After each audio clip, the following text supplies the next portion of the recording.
The famous Bengali poet, composer, lyricist Sri Atul Prasad Sen wrote in Bengali, Hoy dhor mote dhir, hoy kor mote veer, how unnati shir nahi bhoy. रहो धर्म में धीर, रहो कर्म में वीर, रखो उन्नत शीर, डरो ना. That means be firm in your faith, be courageous in your action, keep your head erect, fear not.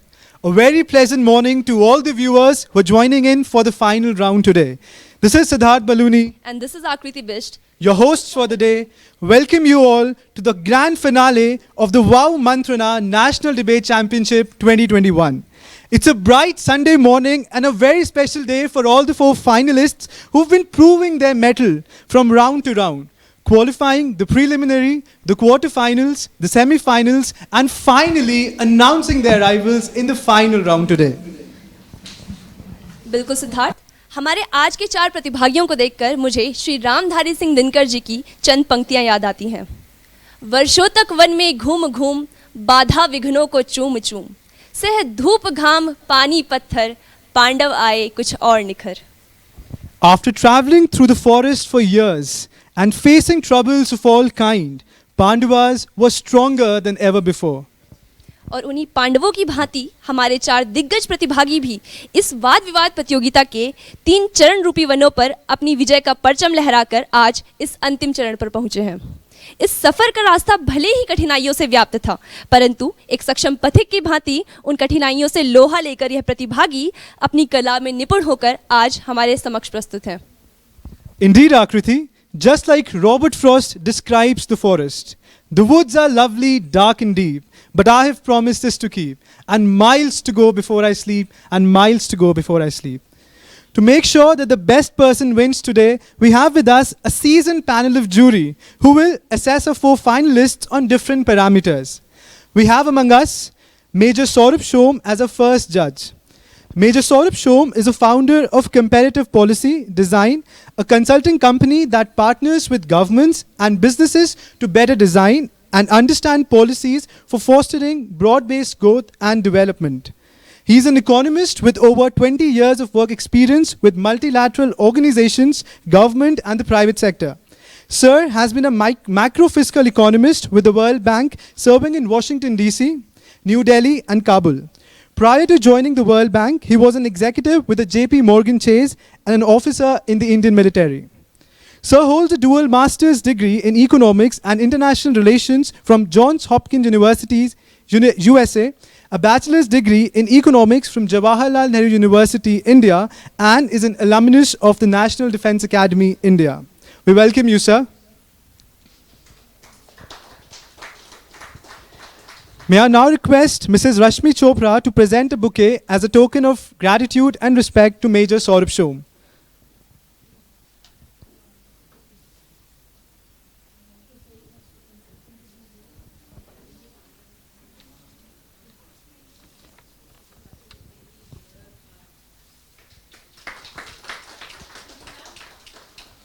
Thank you so much, ma'am and sir.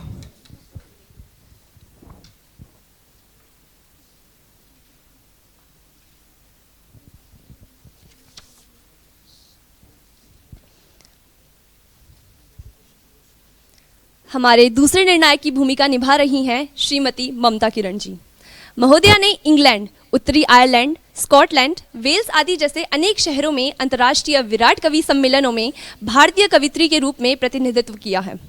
Lal Qila कवि सम्मेलन, श्री राम कवि सम्मेलन समेत देश भर के अनेक अखिल भारतीय कवि सम्मेलनों में अपनी कविताएं प्रस्तुत की हैं तथा गालिब अकादमी, एवान गालिब, उर्दू अकादमी सहित अनेक प्रतिष्ठित मुशायरों में शिरकत की है. इतना ही नहीं, श्रीमती ममता किरण जी की गजलों का कई सुप्रसिद्ध गायकों ने भी गायन किया है. साथ ही मैम को सार्क लेखक सम्मेलन, भारत फ्रांस कविता महोत्सव, Bharatiya Sahitya Akademi, Indian society of authors, poetry society of India जैसी प्रतिष्ठित संस्थाओं द्वारा रचना पाठ के लिए आमंत्रित किया गया. मैम ने valley of words Dehradun, IAS training academy Mussoorie, Vagdevi lit fest Bhubaneswar, Delhi lit fest, Jashn Hind समेत देश भर के अनेक साहित्यिक उत्सवों में भाग लिया. महोदया विश्व प्रसिद्ध कविता संग्रह वृक्ष था हरा भरा व अनेक सम्मानों से सम्मानित गजल संग्रह आंगन का शजर की रचयिता हैं. उनकी 75 गजलों का संग्रह आंगन का शजर को हाल ही में उत्तर प्रदेश हिंदी संस्थान ने प्रतिष्ठित महादेवी वर्मा पुरस्कार से सम्मानित किया। इसके अतिरिक्त महोदया आकाशवाणी देहरादून के लिए भी डॉक्यूमेंट्री लेखन का कार्य करती हैं। कई अंतर्राष्ट्रीय व राष्ट्रीय पुरस्कारों से सम्मानित श्रीमती ममता किरण जी राष्ट्रीय समाचार पत्रों जैसे कि राष्ट्रीय सहारा, जेवीजी टाइम्स तथा पंजाब केसरी आदि से संबद्ध रहने के बाद वर्तमान में स्वतंत्र पत्रकारिता और लेखन का कार्य करती हैं। मैं श्रीमती ममता किरण जी का आज इस कार्यक्रम में तहे दिल से स्वागत करती हूँ। May I now request Dr. Sanjeev Chopra to kindly present the bouquet as a token of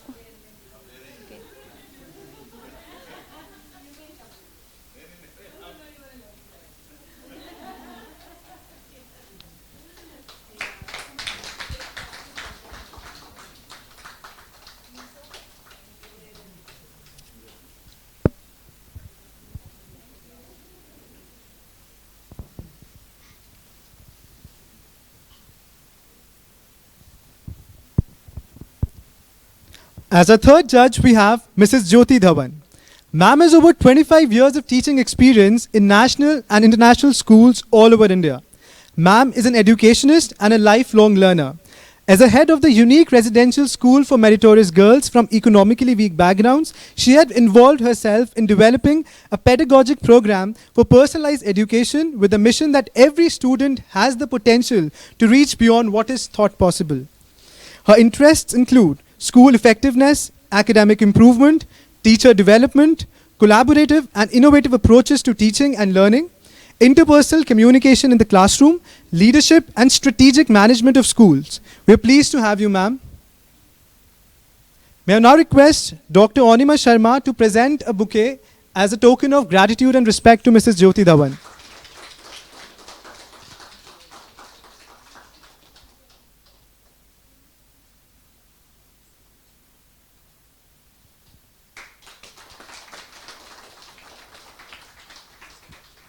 Thank you so much, ma'am.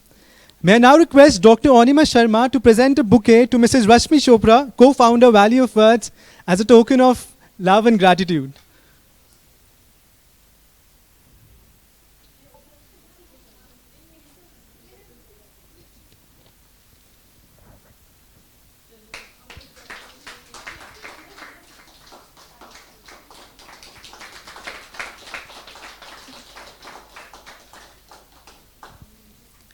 Thank you so much, ma'am. Joseph Joubert once said, "It's better to debate a question without settling it than to settle a question without debating it." Our four finalists will be debating on the topic, privatization is a reckless mistake and not a futuristic vision. इस वाद विवाद प्रतियोगिता का विषय है निजीकरण एक अनदेखी गलती है न कि एक भविष्यवादी दृष्टि। Before we begin with the competition, let me acquaint you with the rules and regulations of the debate. Kindly note, the participant can argue either in favor or against the motion. This is a bilingual competition. Participants can either speak in Hindi or English. The participant has to adhere to only one language. Switching in between will not be permissible. Introduction should contain only your ID number and your medium of expression chosen. Participant must not reveal the name of the institutions they represent. Neither are they allowed to wear any uniform or any symbol which might reveal their or their institution's identity. Any unparliamentary behavior or the use of any unparliamentary language during the course of the event will render the participant liable for disqualification. The time limit is 3 + 1 minute, 3 minutes for the deliberation and 1 minute for conclusion. There will be 4 interjections, 3 from the honorable jury and 1 from the participant. There is a negative marking for speaking beyond the stipulated time. Paper reading is not allowed. A placard will be shown after 3 minutes indicating that you have 1 minute left to conclude. प्रतिभागी कृपया ध्यान दें, प्रतियोगिता के नियम कुछ इस प्रकार हैं। प्रतिभागी या तो विषय के पक्ष में या फिर विपक्ष में अपने विचार व्यक्त कर सकते हैं। प्रतिभागी को अपना वक्तव्य या तो हिंदी या फिर अंग्रेजी में प्रस्तुत करना है और अपनी प्रस्तुति के दौरान उन्हें केवल एक ही भाषा का प्रयोग करना है। प्रस्तुति के मध्य में भाषा बदलने की अनुमति नहीं है। अपने परिचय के दौरान आप केवल अपना आईडी नंबर व चुनी गई अभिव्यक्ति का माध्यम बता सकते हैं। आपको अपना व अपने शिक्षण संस्थान का नाम उजागर करने की अनुमति नहीं है। साथ ही कोई वर्दी या प्रतीक जो कि आपका या आपके शिक्षण संस्थान का नाम उजागर करे वह पहनने की अनुमति नहीं है। प्रस्तुति के दौरान किसी भी प्रकार की असंसदीय भाषा या व्यवहार करने पर आपको प्रतियोगिता से निष्कासित किया जा सकता है। प्रस्तुति के लिए समय सीमा है 3+1 मिनट। समय सीमा से अधिक होने पर अतिरिक्त 10 सेकंड पर 0.5 अंक काटे जाएंगे। प्रस्तुति के बाद रिबटल राउंड होगा जिसमें प्रतिभागी से कुल 4 प्रश्न पूछे जाएंगे। 3 प्रश्न निर्णायक मंडल के द्वारा व 1 प्रश्न विपक्षी प्रतिभागी द्वारा पूछा जाएगा। पेपर रीडिंग की अनुमति नहीं है। निर्णायक मंडल का निर्णय अंतिम व बाध्यकारी होगा। प्रतिभागियों द्वारा प्रस्तुत विचारों का समर्थन ना ही वैली ऑफ वर्ड्स और ना ही मंत्रणा डिबेटिंग सोसाइटी द्वारा किया जाएगा। खोल दे पंख मेरे कहता है परिंदा, अभी और उड़ान बाकी है। जमी नहीं है मंजिल मेरी, अभी पूरा आसमान बाकी है। So without any further ado, may I now request participant F1 to kindly unmute himself or herself. Hello. Good morning. Am I visible and audible? Yes, sir, you're clearly visible and audible. Great. Thank you so much. I'll just begin in 5 seconds with the countdown. 3, 2, 1. State Grid, National Petroleum, Sinopec. The only thing common between these companies is not only that they are in the top 20 of Fortune 500, but also all of them are state owned enterprises based in China. A very warm morning to the panelists as well as all my distinguished opponents. My name is F1 and I shall be speaking for the motion. Before beginning on, let us first define a few key words in the motion. Firstly, the word privatization means the current movement to diversify state owned enterprises as well as state assets and put them into private hands. Secondly, the word reckless in the motion means a strategy which has no proper way and no proper form. And lastly, the word futuristic in the motion leads us to question what sort of a future do we want for our nation. Members of the panel, further, to give a few context on the motion, after the independence of the country, India moved towards a mixed economy model where a lot of crucial industries were public sector enterprises. At the same time, this policy had been pursued by various governments across the board. However, there were multiple problems, and finally, in 1990, we liberalized, privatized, and globalized our economy. And this brings me to the first point. Firstly, that what is the very purpose of state owned enterprises? The purpose of state owned enterprises is not only economic profit, but also to promote state goals as well as protect the sovereignty of the country. A good example of this could be how India has used its public sector industries in steel, coal, defense to further promote as well as sanctify its economic ground. An example that might be used by my opponents to state that these state owned enterprises cause taxpayer losses could be that of Air India. However, we must understand that even Air India had a great role in the nation's development, including, for example, how in 1990s the multiple people were evacuated in Kuwait by Air India, setting a world record. Coming to the second point, which is the myth of efficiency, as to how private companies are often told to be very efficient. And this could also bring me to this back to the same point about Air India. How we see multiple state-owned companies in the airline industry, for example, Etihad, Emirates, Qatar Airways, are all owned by states, but at the same time, they're extremely profitable.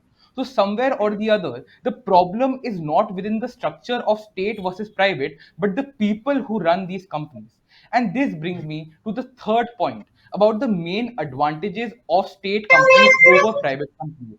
And that is the advantage of equity. The fact that the state owned companies can promote state practices, can provide jobs, and can promote inclusion within the entire economic structure, providing jobs to multiple people. And lastly, this brings me to my fourth point about the future that we want as a country. We want to be Atmanirbhar, but what is crucial in becoming Atmanirbhar is the concept of relying on our own goods. And herein, the role of state owned enterprises would become crucial in protecting the domestic economy, while at putting it into private hand could lead into investment by MNCs. Lastly, coming to the conclusion of the debate, I believe that it is important that rather than going against state owned enterprises, we promote good practices. And just like China has done, we also promote our state owned enterprises to go global. In 2005, there were only 28 state owned enterprises in the Fortune 500. But in the recently released list in 2021, there were more than 100 state owned enterprises, including from countries like Brazil and Indonesia. Ultimately, what we must realize is that we are moving towards a world that demands equity and national sovereignty. With that, I'm very pleased to conclude. Thank you.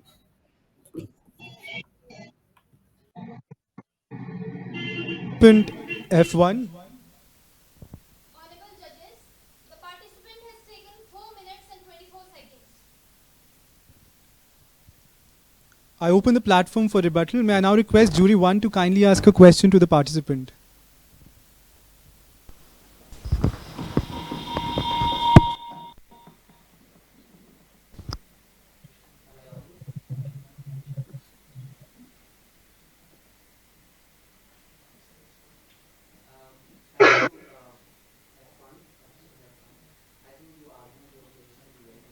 Sir, you are not audible to me.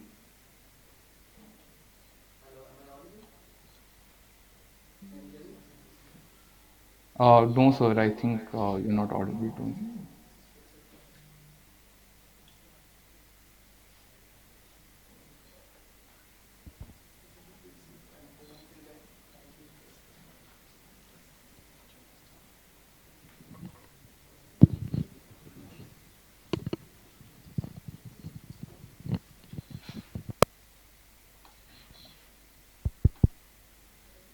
Can you hear me?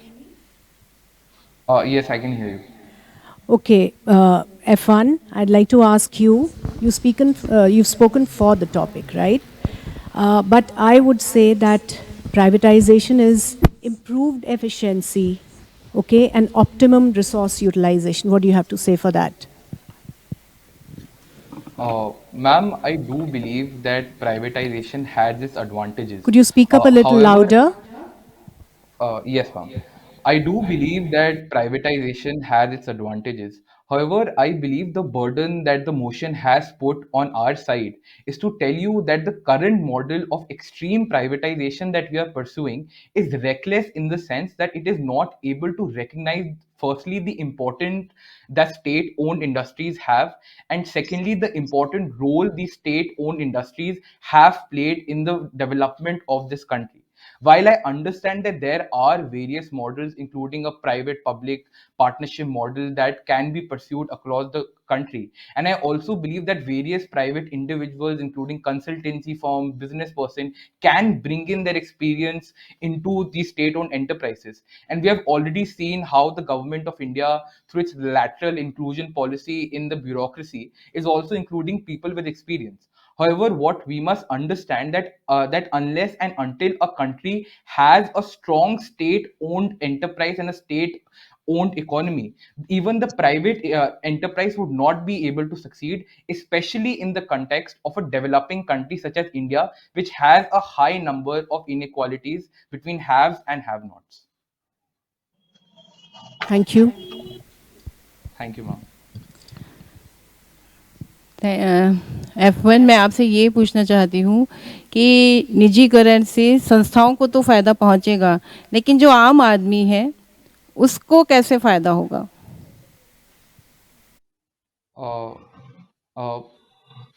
Ma'am, मेरा मानना ये है कि यही हमारा बिल्कुल मुद्दा है कि जो निजीकरण होता है, इससे काफ़ी ज़्यादा फ़ायदा अमीर लोगों को होता है, बिकॉज़ जैसे ही निजीकरण की स्थिति आती है, तो उसके अंदर क्या होता है, जिनके पास ऑलरेडी कैपिटल या धनराशि होती है, वो इन्वेस्ट कर पाते हैं, और जो छोटे दर पे व्यापारी हैं, उनके पास बेनिफिट नहीं पहुँच पाते हैं। इसका उदाहरण के तौर पर जैसे भारत के एयरपोर्टों को का निजीकरण करा जा रहा है, तो एयरपोर्टों के अंदर ज़्यादा से ज़्यादा बड़े-बड़े व्यापारी इन्वेस्ट कर पा रहे हैं और स्मॉल एंटरप्राइजेज़ नहीं इन्वेस्ट कर पा रहे हैं।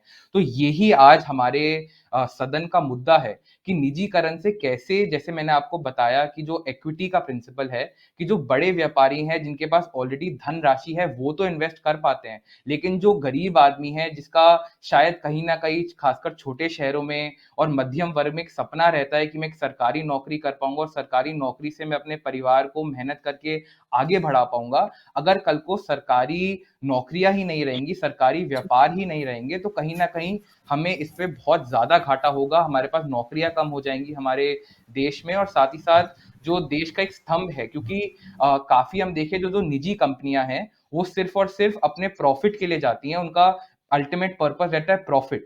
लेकिन जो हमारे पास जो स्टेट ओन्ड कंपनी होती हैं, प्रॉफ़िट के आगे बढ़कर और भी चीज़ें परस्यू कर सकती हैं, जैसे कि आप इंडियन पोस्ट को ले लीजिए या आप इंडियन रेलवेज़ को ले लीजिए। जैसे इंडियन रेलवेज़ ने हज़ारों लोगों को फ़ायदा पहुँचाया, हज़ारों गरीब लोग आज भी इंडियन रेलवेज़ को अपनी लाइफ़लाइन मानते हैं, और मेरा मानना है कि बिल्कुल आपने सही कहा कि निजीकरण से ज़्यादा गरीब लोगों को फ़ायदा नहीं होगा। Thank you. Thank you so much, participant. I would request the participant to kindly keep their buttons short and succinct. May I now request jury 1 to kindly ask a question to the participant. He's jury 3. Jury 3. Stefan, I think you argued your case very well. I have a small question for you. Do you think that goods and services can be divided into pure public goods and private goods, and then that the government has no role in the provisioning of pure private goods? Sir, I do not think that goods can be divided into pure public and private goods. Although I do think that there are certain goods where the public sector would hold an upper hand. For example, defense, important technology, or say essential travel. However, at the same time, the private industry, as we have seen, is being allowed into it.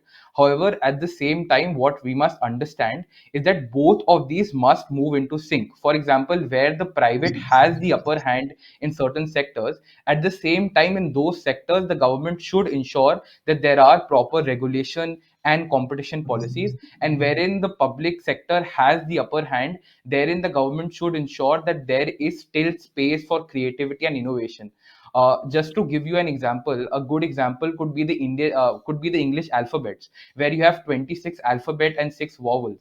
So maybe the 20 alphabets could be owned by the government, could be owned by the private sector. My apologies. And the 6 important vowels in the English language should be owned by the government to ensure that the vowels are spread in an equitable manner. That is. Thank you.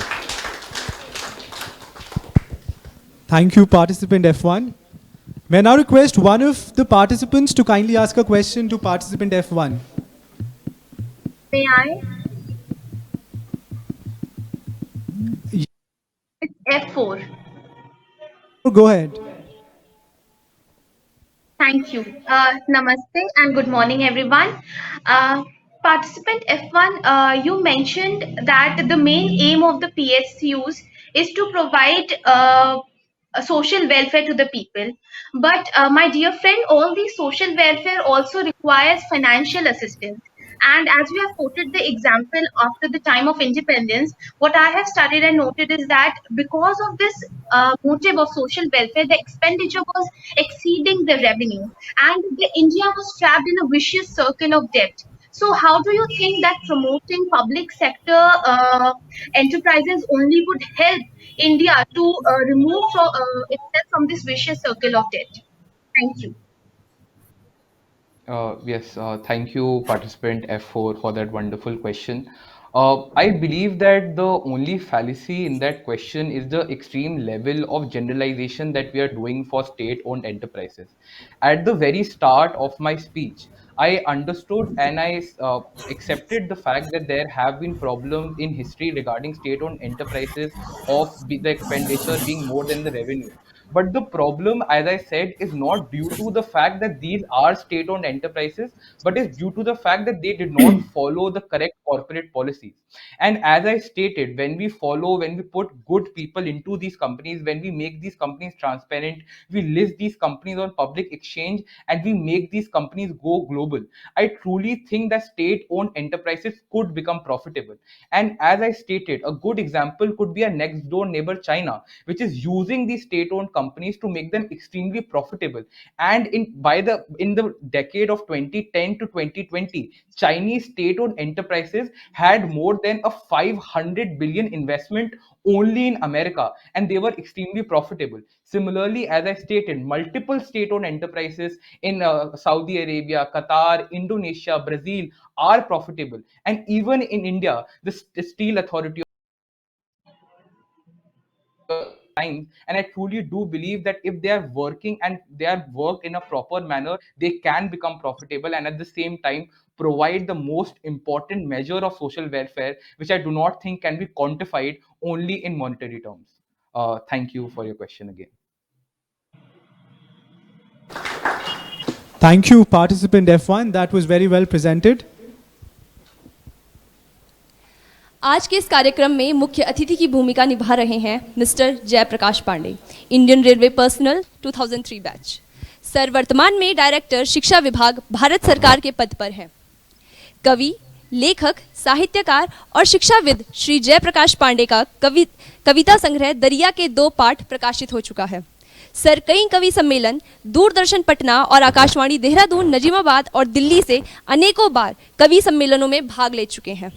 इसके साथ वे शिक्षा, साहित्य और समाज पर Garhwal post, Dainik Bhaskar और राष्ट्रीय सहारा में नियमित संपादकीय लेख लिखते हैं। अपने व्यस्त समय के बावजूद श्री जयप्रकाश पांडे जी शिक्षा के क्षेत्र में निरंतर प्रयास करते रहते हैं। बच्चों में रीडिंग हैबिट विकसित करने के लिए विभिन्न सेमिनार, वर्कशॉप कर चुके हैं। इसके साथ इनका मानना है कि छात्रों का संपूर्ण विकास क्लासरूम की दीवारों तक सीमित नहीं रहना चाहिए और वह विकास प्रकृति के करीब रहकर बेहतर हो सकता है। पहाड़ों के रास्तों, नदियों, घाटियों और समुद्र के साथ छात्रों में मानवीय गुणों का विकास सहज रूप से हो सकता है। वर्तमान में महोदय द्वारा लिखी गई एक यात्रा वृतांत पगडंडी में पहाड़ प्रकाशन में है। मैं इस कार्यक्रम में आपका तहे दिल से स्वागत करती हूँ सर।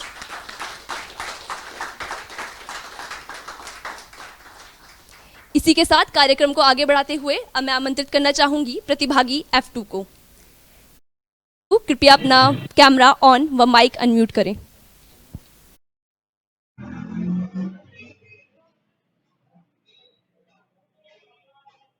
क्या आप मुझे सुन और देख पा रहे हैं? Am I clearly audible as well as visible? जी महोदया, हम आपको देख व सुन पा रहे हैं। Okay, then so a very good morning to one and all present here. This is F2 going to speak against of the motion with the mode of communication to be Hindi. So I shall hereby start with a countdown of 3, 2, 1.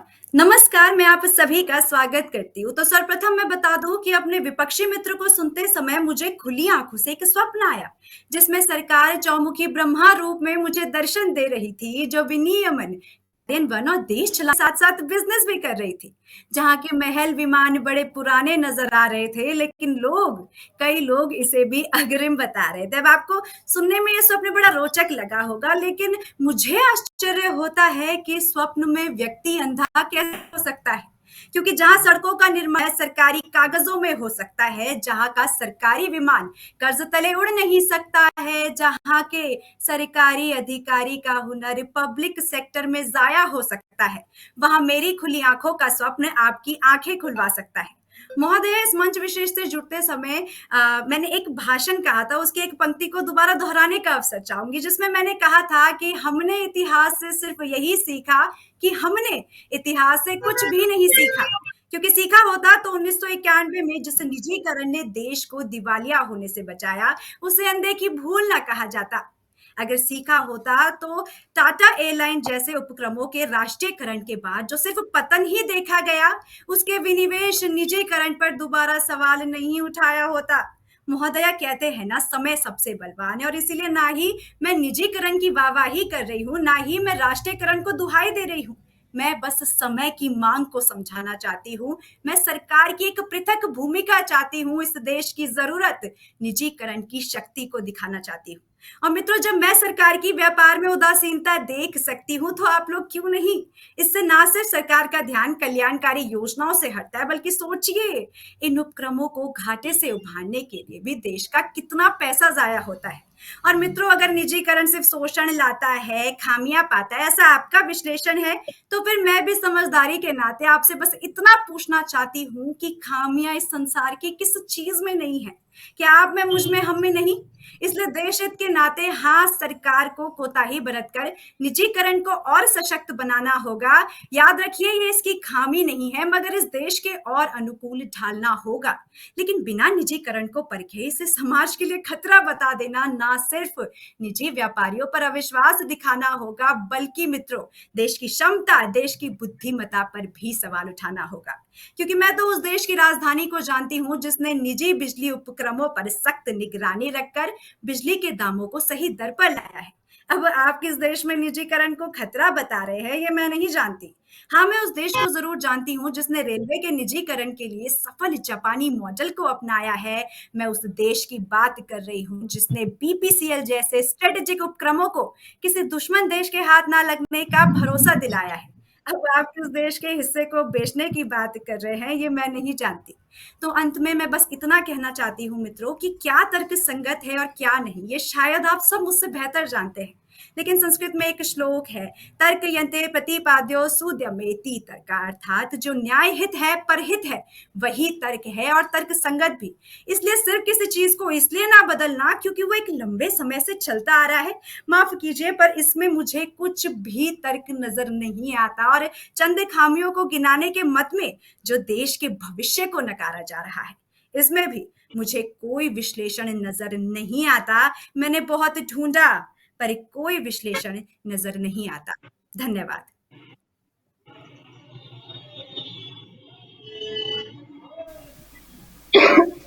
बहुत बहुत धन्यवाद प्रतिभागी F2।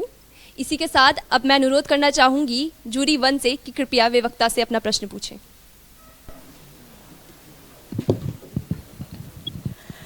F2, आप मुझे सुन पा रहे हैं?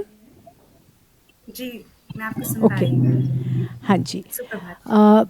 मेरे विचार में प्राइवेटाइजेशन से शोषण होता है, मानव अधिकार का हनन होता है। आप इसके बारे में क्या कहना चाहेंगी? सबसे पहले आपके प्रश्न के लिए बहुत बहुत धन्यवाद। तो मित्रों, तो महोदय, सबसे पहले मैं ये बात साझा करना चाहती हूँ कि देश के हित से देशवासियों का हित होता है और देशवासियों के हित से देश का हित भी होता है।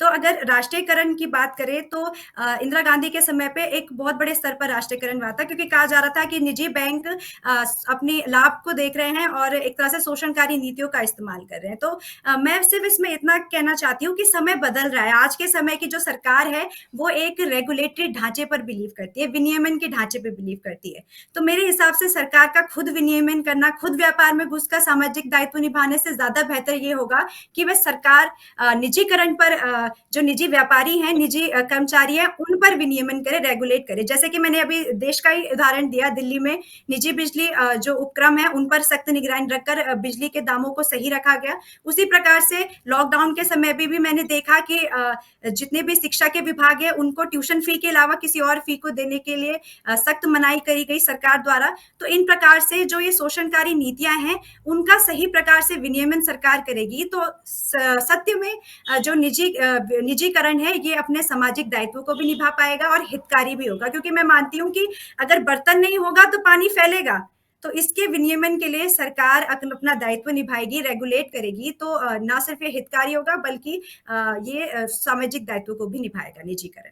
धन्यवाद। बहुत बहुत धन्यवाद। अब मैं अनुरोध करना चाहूंगी जूरी 2 से कि वे वक्ता से अपना प्रश्न पूछें।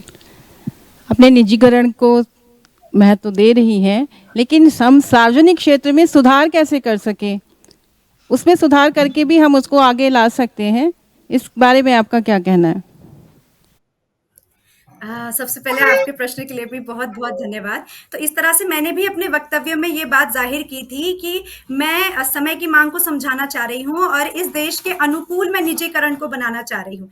तो इसमें मेरा ये वक्तव्य है कि 2 बिंदु मैं इसमें ज़ाहिर करूँगी, इसमें ही आपका उत्तर भी छुपा हुआ है। पहली बात, हम अगर ना निजीकरण को गलत बोल सकते हैं, ना राष्ट्रीयकरण को। सिर्फ़ ये किस देश के प्रतिकूल, अनुकूल है, ये चीज़ मायने रखती है। तो जिस तरह से मैंने जापान में देखा, जापान में निजीकरण, रेलवे के निजीकरण के लिए जो मॉडल अपनाया गया था, वो भारत ने अपनाया, जबकि ब्रिटेन का जो निजीकरण, रेलवे का निजीकरण का मॉडल है, वो विफल रहा है। तो अगर हम सही मॉडल को अपनाते हैं, तो ये देश में सुधार के रूप में आएगा निजीकरण। और दूसरी बड़ी बात, फिर से सरकार का विनियमन, अगर सरकार सही प्रकार से इनको विनियमित करेगी, एक नियंत्रणकारी के रूप में आगे आएगी, एक प्रतियोगी के रूप में आगे नहीं आएगी, तो निजीकरण सिर्फ सरकार को एक तरह से एसेट रिसाइकलिंग में भी टैक्स एकत्र करके दे सकता है, देश की अर्थव्यवस्था भी बढ़ा सकता है, और जिस तरह से सामाजिक दायित्व मैंने कहे, इनको भी अच्छे से निभा सकता है। बहुत बहुत धन्यवाद। इसी के साथ अब मैं अनुरोध करना चाहूंगी जूरी 3 से कि वे कृपया वक्ता से अपना प्रश्न पूछें। धन्यवाद पार्टिसिपेंट F2, आपने बड़ा अच्छा प्रस्ताव रखे।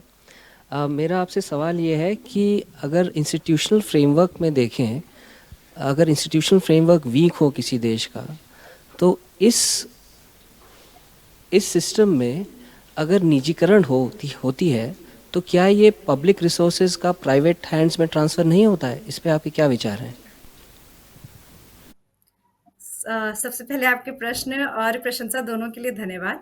तो जिस तरह से आपने कहा, और ये चीज़ हम अभी यूएस में देख भी पा रहे हैं, जो शिक्षा का क्षेत्र है उसमें एक तरह से निजीकरण सफल साबित नहीं हुआ है, क्योंकि वहाँ पर बहुत ज़्यादा प्राइस बढ़ गए हैं। लेकिन जैसा मैंने आपको उदाहरण दिया अभी कि अगर मैं यहाँ पर सरकार की बात करूँ, तो सरकार अगर इसको सही से रेगुलेट करती है, विनियमित करती है, तो मेरे हिसाब से जो निजी व्यापारी हैं, जो निजीकरण है, इसको अपनी क्षमता आजमाने का मौका देना चाहिए।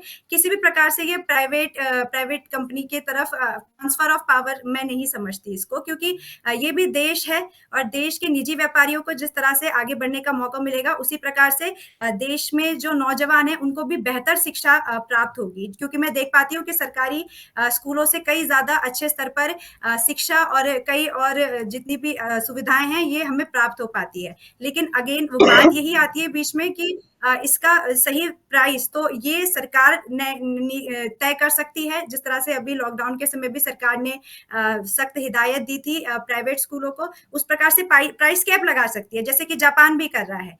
तो उस तरह से अगर करेगी, तो प्राइवेट हैंड्स पे जो पावर का ट्रांसफर है, अगर मैं शिक्षा के क्षेत्र में बोलूँ या फिर मैं चिकित्सा के क्षेत्र में भी बोलूँ, तो ये गलत नहीं होगा अगर इसका विनियमन सही हो। धन्यवाद।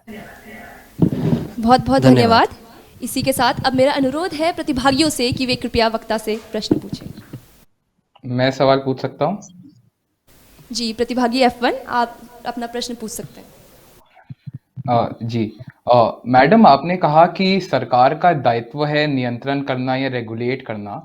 तो मेरा सवाल ये हुआ कि कई बार हमने इतिहास में देखा है कि सरकार नियंत्रण या रेगुलेट ही करती है स्टेट ओन्ड एंटरप्राइजेस को एक बार्गेनिंग चिप बनाकर। जिससे मेरा मतलब है, उदाहरण के तौर पर, कि कल को अगर जो निजी कंपनियां हैं सरकार की बात नहीं मान रही हैं या गलत काम कर रही हैं, तो सरकार बहुत बार कहता है कि फिर हमारी सरकारी कंपनियां आपका काम ओवरटेक कर लेंगी और आपसे की जगह काम कर देंगी। इसका उदाहरण के तौर पर आपने शिक्षा के क्षेत्र में बात करी कि दिल्ली गवर्नमेंट ने रेगुलेट किया ट्यूशन को, तो दिल्ली गवर्नमेंट ने साथ साथ ये भी कहा कि अगर प्राइवेट स्कूल हमारी बात नहीं मानते हैं तो वो बच्चे सरकारी स्कूल में दाखिला ले सकते हैं, जहां पे उनको पूरी फैसिलिटीज दी जाएंगी। तो क्या आपको नहीं लगता कि अगर सरकार का दायित्व सिर्फ नियंत्रण करना है, वो स्टेट ओन्ड कंपनी के द्वारा बेटर नियंत्रण कर सकता है? धन्यवाद। सबसे पहले आपके प्रश्न के लिए धन्यवाद। आपकी आवाज़ की तरह ही आपका प्रश्न भी बहुत मीठा था, लेकिन इसमें और मिठास हो सकती है, मतलब थोड़ी और जानकारी जुड़ सकती है।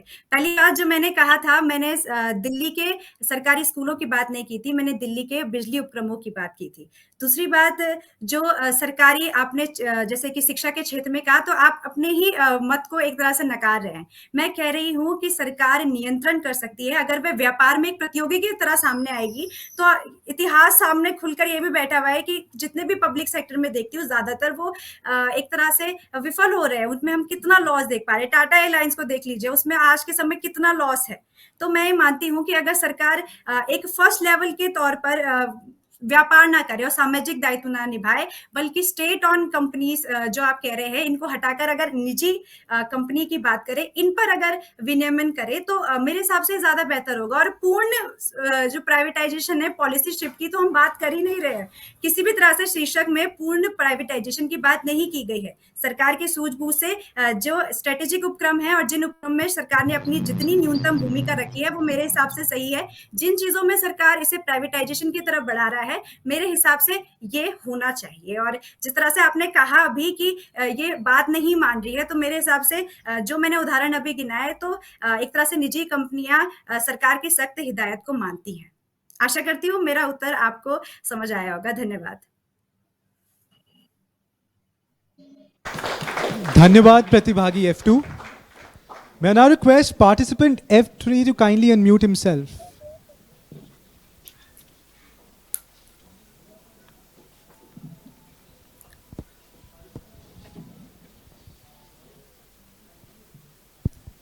Participant F3, are you able to hear us?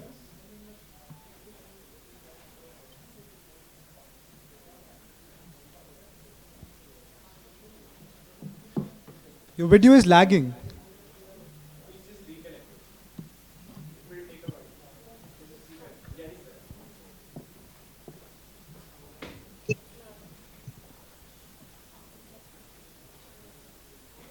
Hello, am I clearly visible and audible to the jury? Yes, sir. You're clearly visible and audible.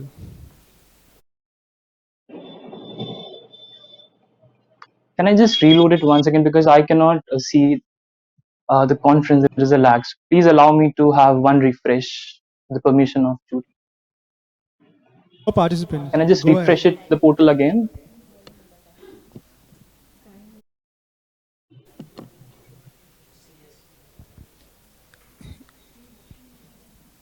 You may rejoin participant F3.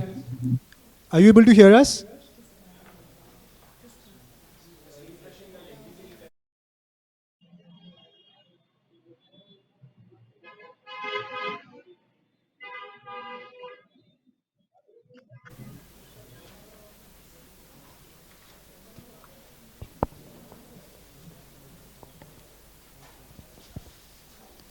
Hello, sir. Am I visible now?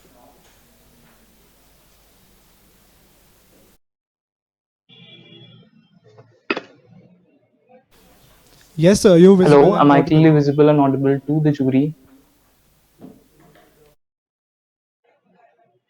However, I still cannot see the OC team and the management without a lag, but still I continue with my speech.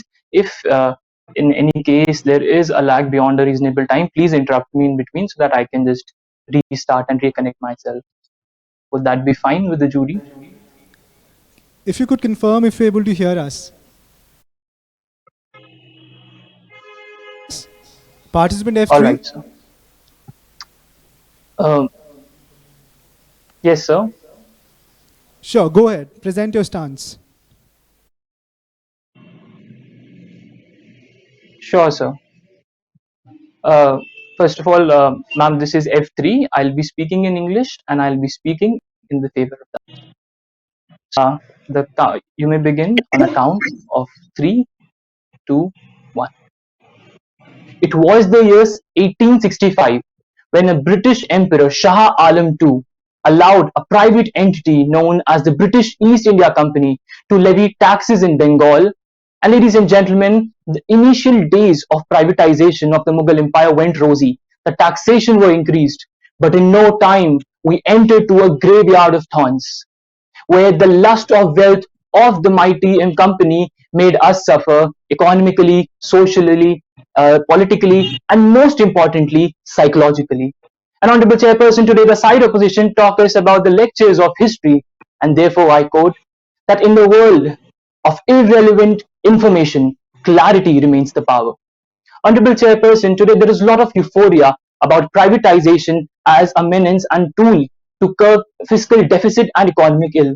However, privatization sounds deceptively simple, but it is operationally complicated. Privatization is not just an application where the private companies are investing. but the permanent transfer, control, and management of public sector to private sector. And Honorable Chairperson, I do accept that in last 3 decades, there has been huge upliftment of economy by the private sector, but we have to understand today, Honorable Chairperson, that a pinch of salt which adds taste to a recipe, if added in abundance, make the very same recipe toxic. Honorable Chairperson, today we have to understand the very jurisprudence behind the privatization that believes in the profit maximization and not the social welfare. And therefore, when the nationalized institutions believe in returning 100% of their investment back to the people by the schemes of incentive, subsidies, etc., all the private company do is merely a 2% corporate social responsibility that is nothing but a form of embezzlement of money. Honorable Chairperson, further we have to understand that the private company would only invest in national development only for the sake of their own economic capital and not the human capital. Honorable Chairperson, since the privatization is profit driven, therefore, ladies and gentlemen, that it works on the principle of demand and supply, and therefore, ladies and gentlemen, the prices will tend to shoot up. In no time, we will have a very inequality. There will be some monopolies where a private company rules the whole market single-handedly. And Honorable Chairperson, still there is no clear guarantee of success, as the opposition themselves admit that the privatization of railway in Japan was a success, but in Britain it was so catastrophic that even to the present date, the government is trying to renationalize it once again. And therefore, Honorable Chairperson, that brings us to a big question that if this is the future, then what is? Ladies and gentlemen, we have to understand that privatization will further increase the corruption that has happened in the countries like Bolivia and Somalia and is about to happen in Sri Lanka and Iran for that matter. There is no RTI, there is no accountability. Honorable Chairperson, if the worthy operants are obsessed about the efficiency, then let me quote an example.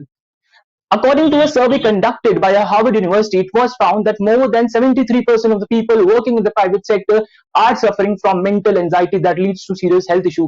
2 out of 3 women faces sexual exploitation. But ladies and gentlemen, on contrary, we have a example of a centralized vaccination program led by the government of India, which was totally centralized, non-for-profit, and that was the world's biggest and most successful in the nature. Honorable Chairperson, in the future, we will be having the private AI as the person who will be able to perform both physical and the cognitive work. Therefore, humans will no longer be needed as employees because the private companies will tend to have a profit maximization. And in that conundrum of despair, ladies and gentlemen, the centralization would act as a beacon of hope. And therefore, I request Honorable in the House that in the future we do not need the theories of Herbert Spencer of the survival of fittest, but we need the theory of Jeremy Bentham that believes in the greatest good of greatest number. And therefore, my worthy opponents, if you can't color the page, please don't spill the ink. Thank you so much. Thank you, participant F3. I now open the platform for rebuttal. May I now request jury 1 to kindly ask a question to the participant. Yes, jury, F3, you can hear me? Yes, ma'am, I can hear you. I would like you to validate the point that when you privatize, if you do not privatize, there is underutilization of resources, there's inefficiency and lack of accountability. Of course, ma'am. I thank you so much for this question. As far as the utilization of resources is concerned, Honorable Chairperson, we have to understand that with privatization, there is a possibility of exploitation of resources as it has happened in the countries of South America, Africa by some power giants. Honorable Chairperson, what is more important about the accountability is the very democratic setup or very republic setup. We will have elections, and after 5 years, the government has to be accountable in order to come back to the power. And therefore, ladies and gentlemen, no matter how corrupt a government is, still it would try to appease the majority, and somehow in the sense of whole-hearted disparity, there will be still an optimism where the government, maybe without its own consent, does something for the beneficial of the people. And as far as the private companies are concerned, ma'am, it is very important for us to understand that the surplus that the private companies will have, they will take away in their own homes. For a private company operating from United States of America will give the taxes to the United States government, not to the government of India. And in that stage, Honorable Chairperson, we are left with no possibilities, but rather an ocean of despair. Thank you so much. Thank you, participant. May I request jury 2 to kindly ask a question. Railway को privatise करने की बात की जा रही है, तो आम आदमी पर इसका क्या फ़र्क पड़ेगा? आप क्या कहेंगे? Thank you so much ma'am. मैं हिंदी में जवाब इसका देना प्रेफर करूंगा। मैम, आचार्य चाणक्य ने अर्थशास्त्र में कहा है कि जो प्रॉफिट मैक्सिमाइजेशन, ये सबसे ऊपर रहना चाहिए किसी भी राजा के लिए, पर उससे भी ऊपर आता है प्रजा के सुखी होने की एक भावना। और मैम, इससे पहले हमें, जब हम प्राइवेटाइजेशन रेलवे की बात करते हैं, तो उससे पहले हमें कुछ चीजों को और समझना पड़ेगा कि महोदय, जिस दिन एक इंडियन आदमी, एक इंडियन कम्युनिटी जब प्राइवेट ट्रेन में, जब गवर्नमेंट ट्रेन में ट्रैवल करता है, तो एक दिन में हम लोग उतना ट्रैवल करते हैं जितना यूनाइटेड स्टेट्स ऑफ अमेरिका एक साल में ट्रेन में ट्रैवल करता है। सो हमारे लिए ये चीज बहुत करीबी है।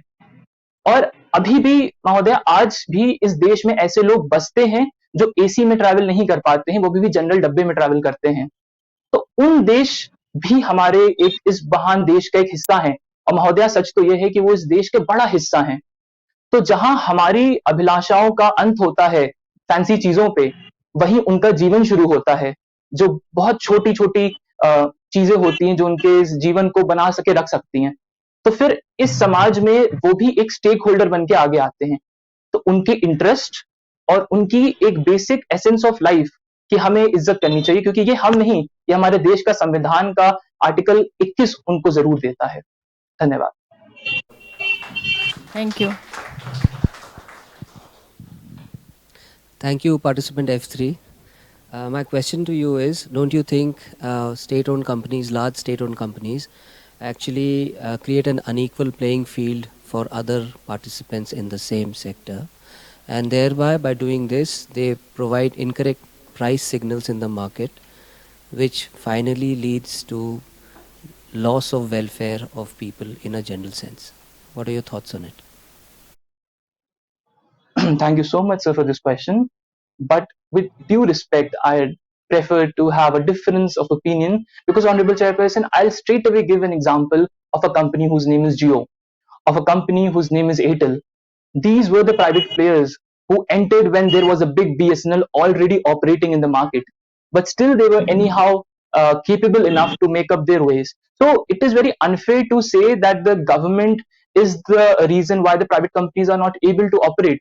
If the private companies are able to give the particular services to the people at the lower cost, people will prefer the privatized company. But, Honorable Chairperson, even for those people, they always have an assurance, they always have a security net in the frame of the centralized authority on which they can any day fall back if in case the private company dies. Honorable Chairperson, we also have to understand that history has not turned that dark that we forget the example that how people like Vijay Mallya, Nirav Modi were the one who, being a fugitive offender, took out the wealth of the nation.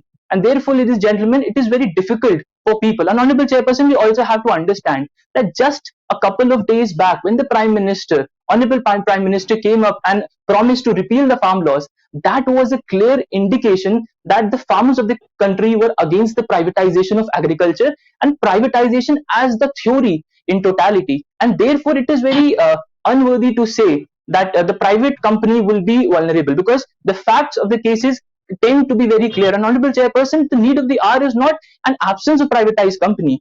That is for sure. All we need to have is a proper public-private partnership where the public sector has the major equity, so that in the center we are having a strong government which can take some concrete decisions for the national building. That remains the very premise of the debate and allows us to see the sunshine in a twilight where we all can have a sustainable future. Because, Honorable Chairperson, if the vision of my worthy opponent is to have such a future where the class segregation, accumulation of wealth becomes so violent that the people start believing in the theories of Marxism, federalism, such as we prefer to go violent and have rights, then, Honorable Chairperson, with all due respect, I say that I'll prefer to be blind in a civilization that believes in a sustenance of society rather than rich purses of few individuals. Thank you so much.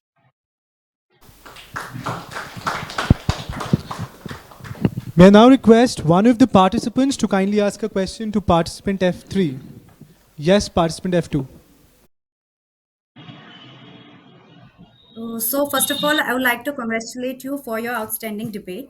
And one thing more is I just wanna correct you that you said in that railway wala thing that it is a what did you say? It is a ek tarah se, you said ki it is a estimation. It's a certainty. You said this, but don't you think it wasn't a certainty? It was a estimation, as we see in a Japanese model of railways and in a UK model of railways. So my question is simply for you that in Japanese railway, what was the difference of model in that of in UK? That in Japan we get a better end-to-end service subscription with a reasonable price. I repeat, a reasonable price to what you answered to jury second. That was your concern, that reasonable price in India. In Japan, they were getting reasonable price with a good service, which was totally blunder in UK. As we see in the cost of development of railways. So what do you think, what was the difference of model in Japan of railways acceptance and in model of UK? I hope you get what I want to say. All right, ma'am, I got your answer. Thank you so much, ma'am, for your question. And this question, the answer will be a little long since the question is in the first place. But to answer your question, ma'am, first of all, that you said there is a certainty. So, ma'am, the very basic fundamental question that I'll again like to ask you and the House today is that are we going to allow ourselves to be governed by an illusion? Because, ladies and gentlemen, United Kingdom is not a very simple country. It's not a novice country. It is a country that has ruled for this world for 250 years. And if that country is able to make a blunder, then, ladies and gentlemen, all other country is also having an equal chances. And therefore, ladies and gentlemen, we cannot have a toss that if heads there will be development, prosperity for all. If it's a tail, then everybody would go into the darkness. That cannot be an approach for a sustainable society. That goes as unwritten rule. And honorable chair and my worthy opponent, as you asked about the very core functioning of the different forms of privatization in Japan and British, however, that no longer remains a utility in the course of debate because this debate is about the privatization and not the model their practice. But still, I have read that, and I'd like to tell you that in a country, Japan, they have distributed in a manner in which every channels of the tracks have been given to different stakeholders. But as far as the British is concerned, British has distributed different compartments. For example, it has allotted electricity to a company, it has allotted track maintenance to another company.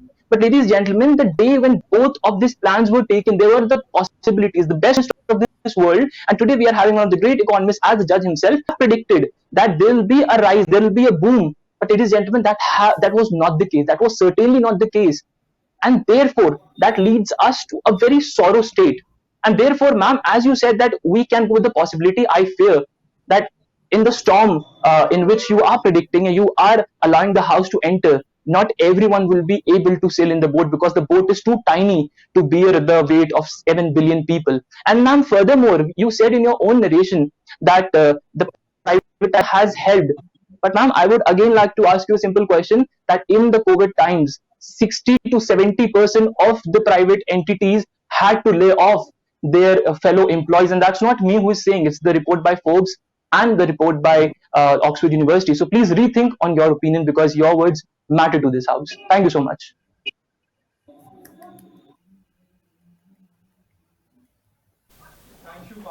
Thank you so much.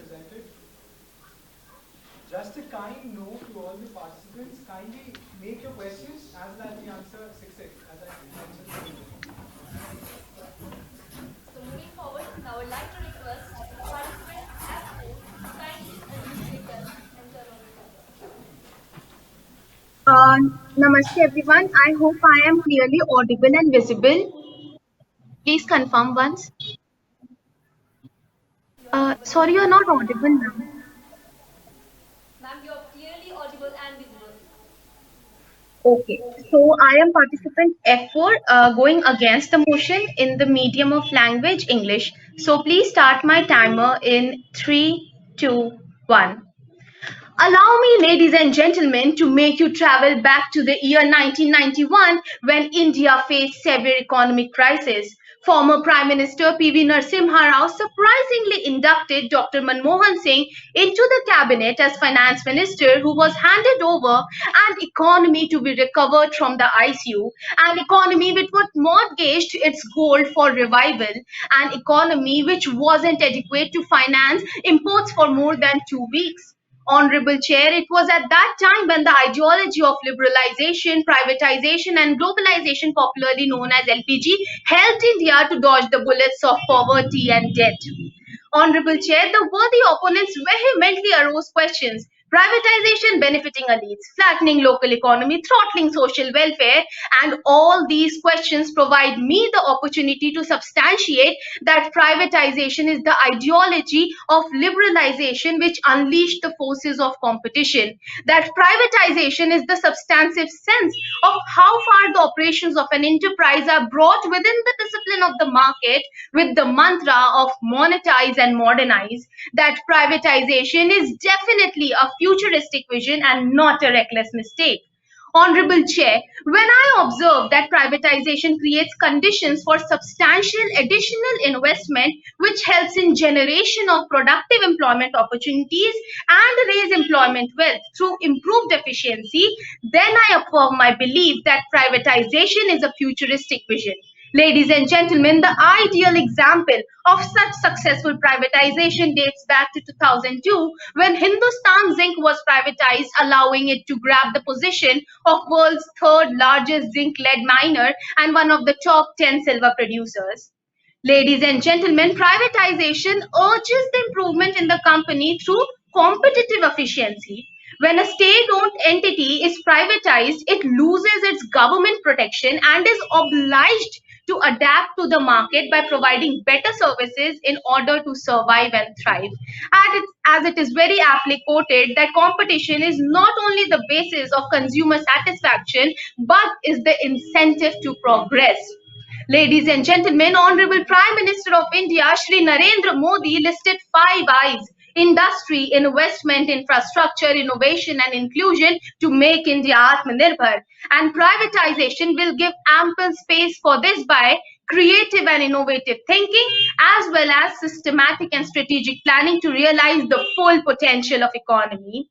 Honorable Chair, government's primary notion, as we all know, is promoting social welfare, and privatization avails the room for this by diminishing the burden on the public sector undertakings, thereby creating a balanced seesaw of economy where on one end the private sector invests in futuristic innovation for the growth of the domestic industries, and on the other end the public sector focuses on the welfare and development of the people by appropriate utilization of resources. According to my perspective, the conclusion stands loud and clear that privatization definitely is the futuristic vision if implemented gradually, along with the public sector initiatives to balance the ideologies of both socialism and capitalism. A mature PPP framework, that is public-private partnership, along with robust enabling ecosystem, shall enable the government to accomplish what the Prime Minister quoted. The government has no business to do business and thereby promote private sector investments towards national building. उद्यमेन हि सिद्ध्यन्ते कार्याणि न मनोरथे न हि सुपतस्य सिंहस्य प्रविशन्ति मुखे मृगा. We accomplish tasks only by making continuous efforts and not by merely wishing to do so. Never the antelopes themselves enter into the mouth of sleeping lion. Similarly, continuous efforts in the enhancement of privatization will prove India travel the destination of becoming Vishwa Guru. Thank you. Jai Hind.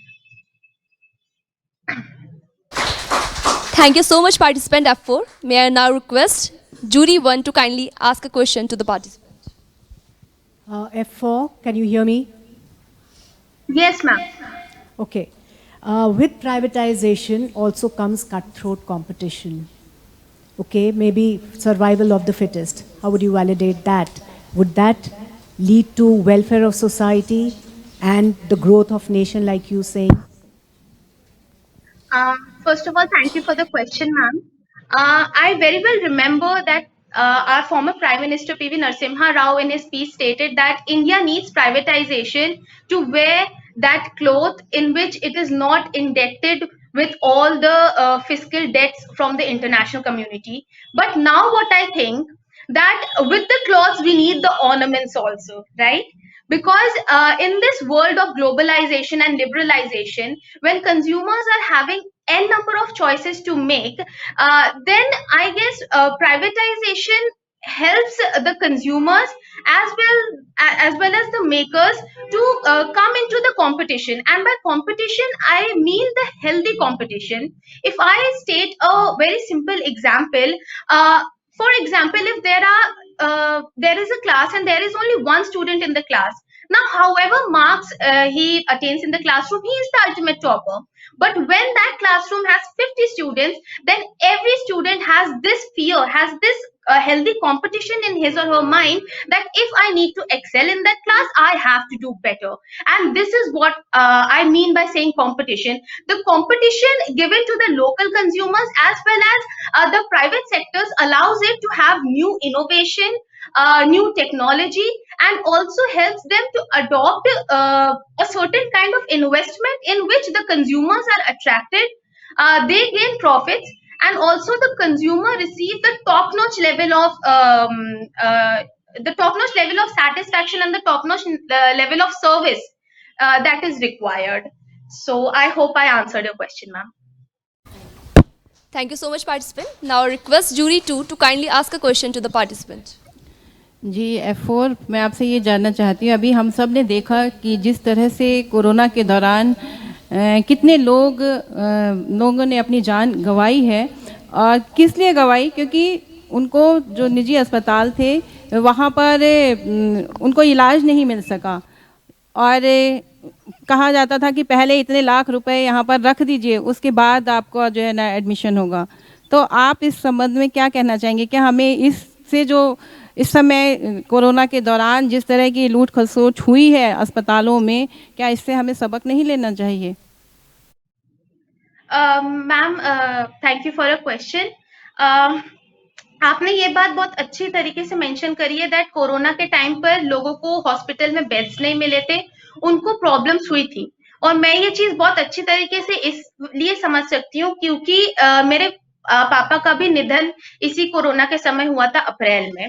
पर मैं इस बात को आपके सामने रखना चाहती हूँ कि सिर्फ प्राइवेट हॉस्पिटल्स की नजरअंदाजी या उनके पैसे कमाने के होड़ को हम लोग देख रहे हैं, पर जो हमारे साथ पब्लिक हॉस्पिटल्स ने भी किया है, हम लोग एक तरह से उसको इग्नोर कर रहे हैं। मुझे ये बात पता है कि मैं जिस शहर में रहती हूँ, प्रयागराज, वहां पर लोगों को हॉस्पिटल बेड्स की सुविधाएं मिल रही थी, लेकिन जो वहां के पोर्टल थे, जो वहां के स्टाफ थे, वो ऐसा दर्शा रहे थे कि बेड्स जो है वो खाली नहीं है, ये हमारे पास उपलब्ध सामग्री नहीं है। मैम, मैं बहुत सिंपल सी चीज रखना चाहूंगी, अगर हमारे बॉडी में किसी पार्ट में कोई इलनेस होता है तो हम लोग पूरे इंसान को खत्म नहीं कर देते, हम लोग कोशिश करते कि उस पार्ट को, उस ऑर्गन को हम लोग सुधारे। उसी तरह मैं ये कहना चाहती हूँ कि हाँ, कुछ प्राइवेट हॉस्पिटल्स ऐसे थे जिन्होंने ये काम किया था, लेकिन कुछ प्राइवेट हॉस्पिटल्स ऐसे थे, अगर मैं उदाहरण के रूप में दूं तो लखनऊ में हॉस्पिटल्स थे, उसके बाद फिर मध्य प्रदेश में ऐसे हॉस्पिटल्स, प्राइवेट हॉस्पिटल्स थे जहां पर लोगों को फ्री सुविधाएं दी गई थी। तो कुछ प्राइवेट हॉस्पिटल्स की नजरअंदाजी और पैसा कमाने के होड़ को देखकर हम लोग पूरे प्राइवेटाइजेशन या प्राइवेट हॉस्पिटल्स को नकार नहीं सकते हैं, क्योंकि जितना बुरा हो सकता था शायद उससे कम बुरा हुआ है, और ये इसी वजह से हुआ है क्योंकि पब्लिक और प्राइवेट सेक्टर्स, हॉस्पिटल्स सब साथ मिलकर आए थे। Thank you. बहुत बहुत धन्यवाद। अब मैं आमंत्रित करना चाहूंगी जूरी 3 को कि वे प्रतिभागी से प्रश्न पूछें। Thank you, participant F4. I like the arguments that you made. The question for you is that there are many services and goods where the private sector is not able to provision fully because there is not enough economies of scale that come from such provision. To give you an example, look at banking services. A private, can you hear me? Yes, sir, a little low, but yeah. Let me say it again. So there are many areas where the private sector is unable or does not want to provide services and goods. An example is banking services in rural areas. Do you think in these areas unless there is government services or public provision of these services, these areas will be underserved. So the question is, you argued about efficiency. What do you think about the equity angle of privatization? Thank you for your question, sir. I believe that yes, privatization runs in the motive of profit making, but in the conclusion of my stand, I also mentioned that there has to be a balance of the public and private sector. That is the PPP model, public private partnership. So, what happens in the banking sector? The privatized banks are not willing to open their chains in the rural areas or sectors of India. But what the government can do, because the motive of government is social welfare. So the government officials, the government needs to think that how we need to motivate those private sector industries to set up their chains in the rural India, and for that they can maintain efficiency and transparency, which needs structured and articulated policy. For example, they can give incentives. If the government is allowing the private bank to set up their chains in the urban areas at some cost A, then the government can provide the structured and articulated policy to the private banks to open their chains in the village areas with the given budget of B, which is less than A. So with this, the banks can be motivated to get into this sector or to get into this aim of social welfare, because also other than bank, I would like to state the example of the great industrialist Mr. Ratan Tata. He is also an industrialist, but he is doing for the nation. He contributes say 60%, 50 or 60%, I don't know the exact number, of his earnings to the national development only. So all these kinds of things cannot be made very much rigid into the system, but at least the government can try to motivate the private sectors to do so by giving structured and articulated policies, as well as giving them some kind of giving them some kind of motivation by allowing them to by allowing them to have made chains at a less amount of price there. So I hope I answered the question. Thank you. Participant. Thank you so much, participant. May I now request one of the participants to kindly ask a question to the speaker.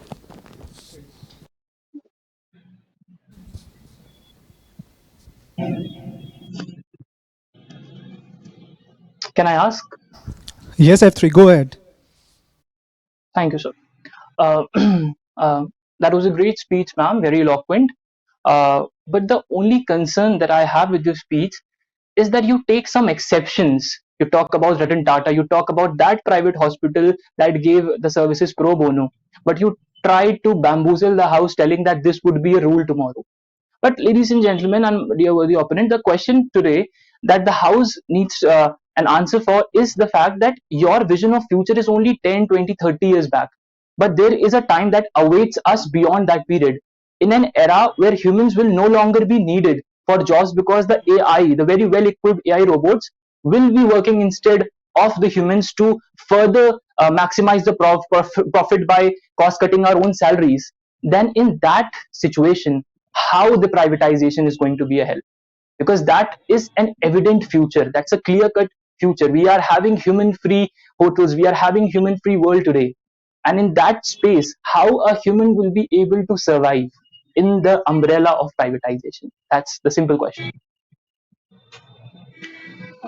Thank you for your question, sir.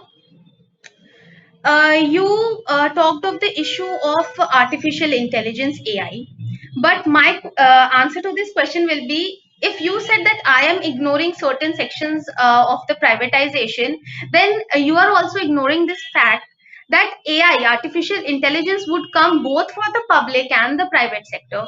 Let me quote an example. In the Delhi metro services, earlier the tickets they were given, by the people only, and they were given money or salary for the same.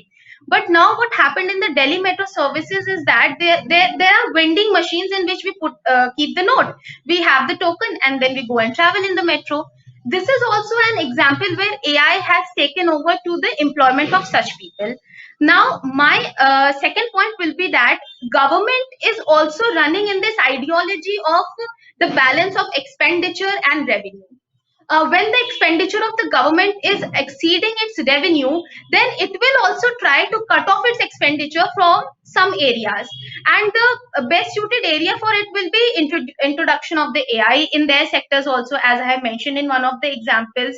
But privatization, on the other hand, will give more job opportunities, because if we will motivate the foreign direct incentives, then for example, we have Tesla coming to India, we have Apple coming to India, so this will generate employment. Yes, this is a hard reality that AI will take over some of the employments, but to run the AI also, to run the machines and techniques also, and to look over to all the management and happening into that, we need humans as well. So this is not only for the private sector. This AI problem comes in the private as well as public sector. So public and private sectors both need to have a kind of partnership, as I have mentioned time and again, and they need to think of the profit as well as the betterment, development, and social welfare of the citizens of India and other nations. Thank you. Thank you, participant F4. That was very well presented. When things go wrong, as they sometimes will, when the road you're trudging seems all uphill, when the funds are low and the debts are high, and you want to smile but you have to sigh, when care is pressing you down a bit, rest if you must, but don't you quit.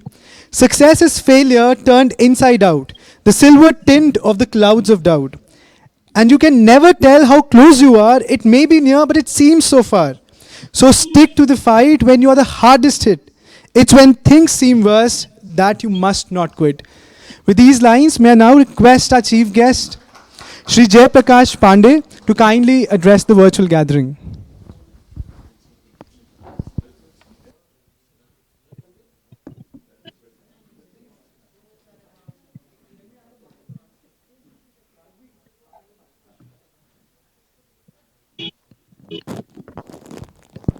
Hello, hello.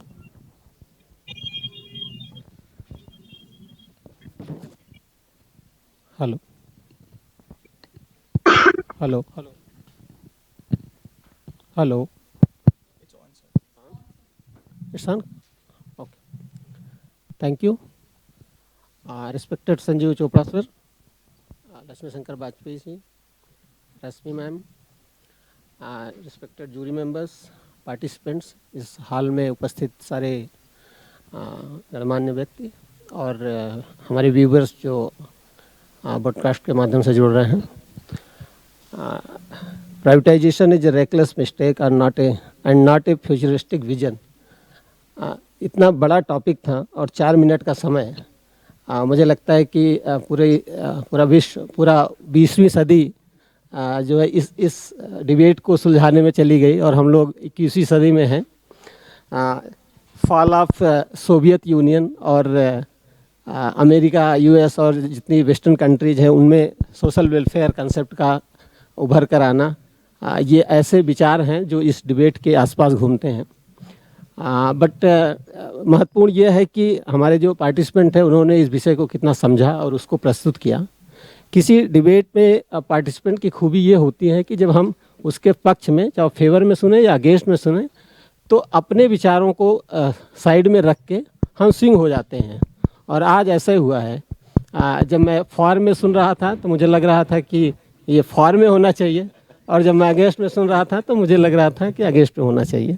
और मुझे लगता है कि ये सफलता रही है हमारे पार्टिसिपेंट की। और पूरी तैयारी करके पार्टिसिपेंट्स आए, मैं उनको बधाई देता हूँ। जहाँ तक इस सब्जेक्ट का, डिबेट के टॉपिक का प्रश्न है, मुझे लगता है कि ये एक ऐसा प्रश्न है जो चल रहा है और जिसमें दोनों चीज़ें, सिद्धांत और जो व्यवहार है, प्रैक्टिकलिटी है, दोनों को मानना पड़ेगा, उस दोनों को स्वीकार करना पड़ेगा। रेलवे की बात बहुत सारी हुई, मैं रेलवे सर्विसेज से आता हूँ। दुनिया में आपको बता दें कि कहीं की भी रेलवे, किसी भी देश की रेलवे प्रॉफिट मेकिंग नहीं है जो गवर्नमेंट सेक्टर में है, और इवन जब प्राइवेट सेक्टर में होती है तो गवर्नमेंट उसको फंड करती है, चाहे यूएस की रेलवे हो या जापान की हो या ब्रिटेन की है। तो भारतीय रेल जो है उसका उससे अलग नहीं हो सकती। बहुत सारे सोशल कमिटमेंट्स को लेकर चलने वाली रेल कभी प्रॉफिटेबल नहीं हो सकती। तो रेल इस दिशा में चलती है। शिक्षा की बात कहें, कोरोना का समय है, आपको बता दें कि इस कोरोना काल में लगभग जो इनरोलमेंट है वो गवर्नमेंट स्कूल्स में बढ़ गया है। लगभग 7 to 8% इनरोलमेंट बढ़ गया है और 70% बच्चे अब हमारे पूरे इनरोलमेंट के गवर्नमेंट स्कूल में पढ़ रहे हैं। तो यहाँ होती है जिम्मेदारी, या जिसे कहते हैं कि ज़रूरत गवर्नमेंट सेक्टर की, कि जब ज़रूरत आए, जब लोगों को ज़रूरत पड़े तो वो टेक ओवर कर ले। और दूसरी चीज़ होती है कि अभी हमने एयर इंडिया को गिरते हुए देखा है, उसको बिकते हुए देखा है। तो जहाँ प्रॉफिट की बात आती है, जहाँ कंपटीशन की बात आती है, वहाँ वो व्यवहार, वो नीतियाँ जो कॉर्पोरेट सेक्टर के हैं, प्राइवेट सेक्टर के हैं, वो फॉलो हों और उसके बेस पे बिजनेस चले। मुझे लगता है कि ये दोनों साथ साथ चलना होगा। सभी प्रतिभागियों ने, चाहे वो फॉर में बोल रहे हैं या अगेंस्ट में, अंडर करंट उन्होंने ये माना कि दोनों ही एक साथ चलना होगा। रेगुलेशन मानना पड़ेगा। पीपीपी के मॉडल हर सेक्टर्स में, चाहे एजुकेशन का हो या बिजनेस का हो, उसमें मानना पड़ेगा, स्वीकार करना पड़ेगा। और भारत सरकार से लेकर राज्य सरकारें भी इसी क्षेत्र में काम कर रही हैं। तो जो गुड प्रैक्टिसेस हैं, अगर कंपटीशन की कह लें, ग्लोबलाइजेशन की कह लें, तो वो जो प्राइवेट और कॉर्पोरेट वर्ल्ड की है वो गवर्नमेंट सेक्टर में आनी चाहिए। और जो गवर्नमेंट सेक्टर का माइंडसेट है, चाहे एम्प्लॉय सिक्योरिटी हो, वेलफेयर माइंड का कंसेप्ट हो, वो प्राइवेट में जाना चाहिए। अभी टाटा का जिक्र कर रहे थे, हमारे सामने वॉरेन बफेट का एग्जांपल है, जिन्होंने अपनी पूरी संपत्ति का 99% जो है डोनेट कर दिया। बिल गेट फाउंडेशन बहुत सारा काम करता रहता है लोगों के वेलफेयर के लिए। तो ये मिला जुला कंसेप्ट है जिसकी दिशा में सरकारें काम करती हैं और हमें भी उसके लिए प्रयास करना चाहिए। बट ये डिबेट के रूप में हमारे पार्टिसिपेंट्स ने बहुत अच्छा परफॉर्म किया और अपना पक्ष और विपक्ष दोनों ही बहुत ही मजबूती के साथ रखा। मुझे लगता है कि जूरी मेंबर्स को बहुत ही कठिनाई होने वाली है जो भी इनको डिसाइड करना होगा। मैं पुनः एक बार सभी को बहुत बहुत बधाई देता हूँ। Thank you.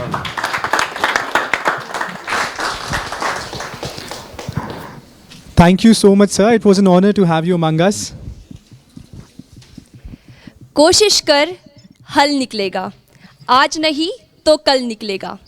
कोशिश कर, हल निकलेगा, आज नहीं तो कल निकलेगा।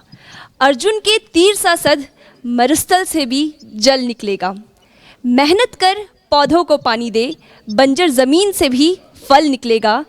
कोशिश जारी रख, कुछ कर गुजरने की। कोशिश जारी रख, कुछ कर गुजरने की। जो आज है थमा थमा सा, वो भी चल निकलेगा। With this, may I now request our jury first, Mrs. Jyoti Dhawan, to kindly address the virtual gathering with her words of wisdom.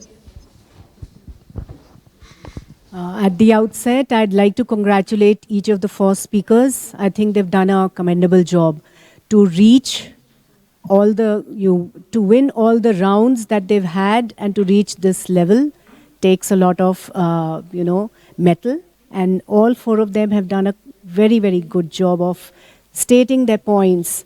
Though all of them have, like Dr. Pandey has just said, that they did have a very slim area in which they were conceding their points to the opponent, and I feel that they could have had a little more fire stating their points in their delivery, though their language and everything has been very, on the cue that has been stated by the rules. I wish the best person to win, and congratulating all four of them for taking part in this. And as far as the subject of the topic goes, I don't think any size fits all can be, taken up. We have to go industry specific, whether it is to be privatized or it has to be under the control of the government. So we can see agriculture or railways or water or roads, they have to be examined case by case and then a decision to be taken for privatization or not. Thank you so much.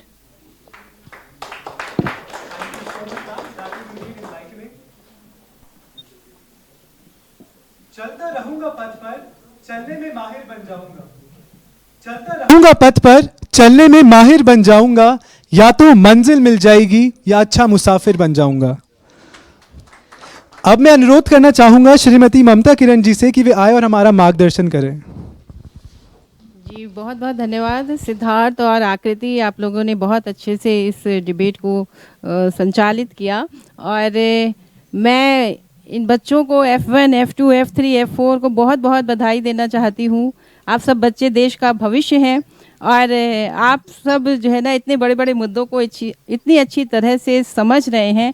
तो मैं valley of words का भी बहुत बहुत धन्यवाद देना चाहती हूँ कि उन्होंने इस फेस्टिवल में और हमेशा ही ये जो 5वां संस्करण है और पहले संस्करण से लेकर के अब तक यहाँ बच्चों की भागीदारी भी रहती है और किसी फेस्ट के लिए ये बहुत अच्छी बात है। बहुत कम फेस्ट में इस तरह से बच्चों की भी भागीदारी रहती है और आप सब ने इतनी अच्छी तरह से इतने तर्कपूर्ण ढंग से अपनी अपनी बातें यहाँ पर रखी और जैसा कि अभी पांडे जी कह रहे थे कि जब पक्ष में सुनो तो लगता है कि हाँ ऐसा ही होना चाहिए, विपक्ष में सुनो तो लगता है कि हाँ यही सही है, लेकिन फिर भी कुछ बातें हैं जो कि मैं कहना चाहती हूँ। जैसे कि शिक्षा की बात है यदि तो जो प्राइवेट स्कूल हैं और जो वैसे स्कूल हैं, सरकारी स्कूल हैं, तो अभी हमारा देश जो है वो एक विकासशील देश है और अभी हम उस तरफ बढ़ रहे हैं। तो पहले तो यही है कि हम सबको पहले उस तरह से एक समानता के स्तर पर ले करके आएँ, क्योंकि अभी बहुत से बच्चे तो स्कूल ही नहीं जा पाते हैं। तो जब तक देश जो है ना वो बच्चे पढ़ेंगे नहीं तो हमारा जो भारत है वो आगे कैसे बढ़ेगा।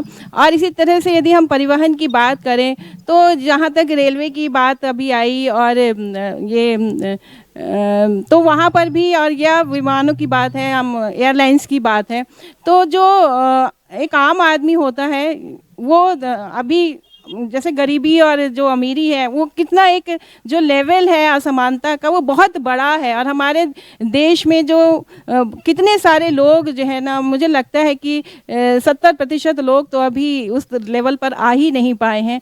तो अभी ये जो है बहुत जल्दी होगा इस तरह से, क्योंकि जो निजी कंपनियां हैं उनका जो मुख्य उद्देश्य होता है वो सिर्फ और सिर्फ लाभ कमाना होता है और उनको ह्यूमैनिटेरियन ग्राउंड उस तरह से उनमें नहीं होता है, नहीं देखा जाता है। वो पूरी तरह से एक जो प्रोफेशनलिज्म की बात होती है वो उसी तरह से बिहेव करती हैं अपने आचरण में भी कर्मचारियों के साथ। तो जो आम आदमी की जो दिक्कतें हैं वो फिर कहाँ जाएगा, कहाँ पर अपनी शिकायतें दर्ज कराएगा। तो इस तरह से बहुत सारी बातें हैं और बहुत लंबा कुछ कहा जा सकता है, लेकिन मैं अपनी बात यहाँ समाप्त करती हूँ और आप सबको सुन करके बहुत अच्छा लगा। तो सभी को बहुत बहुत बधाई देती हूँ और देखिए किस तरह से कौन जीतता है, क्योंकि ये 3 लोग हम लोग हैं और आप अलग अलग सबने नंबर दिए हैं और किस तरह से टोटल करके और कौन विजयी होता है वो एक बात की बात है, लेकिन जो आप सबने जो भागीदारी की है उसके लिए मैं बहुत बहुत बधाई देती हूँ। धन्यवाद। बहुत बहुत धन्यवाद मैम। हम पूरा प्रयास करेंगे कि आपके द्वारा दी गई जानकारी व सुझावों को हम अपने जीवन में उतार सके। If you think you're beaten, you are. If you think you dare not, you don't. If you like to win but you think you can't, it is almost you won't. If you think you lost, you are lost. For out of the word we find success begins with a fellow's will. It's all in the state of mind.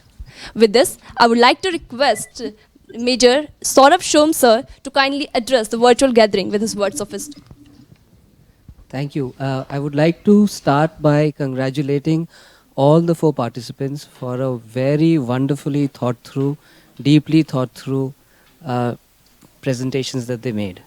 So it was a very, very difficult topic, and for some time when I got the topic, I was thinking, oh my God, what do I ask? It's such a beautiful topic and there's so much that can be spoken about this. And I'm really glad to mention that all of you touched on very important aspects of this topic, of a very, very difficult and very interesting topic.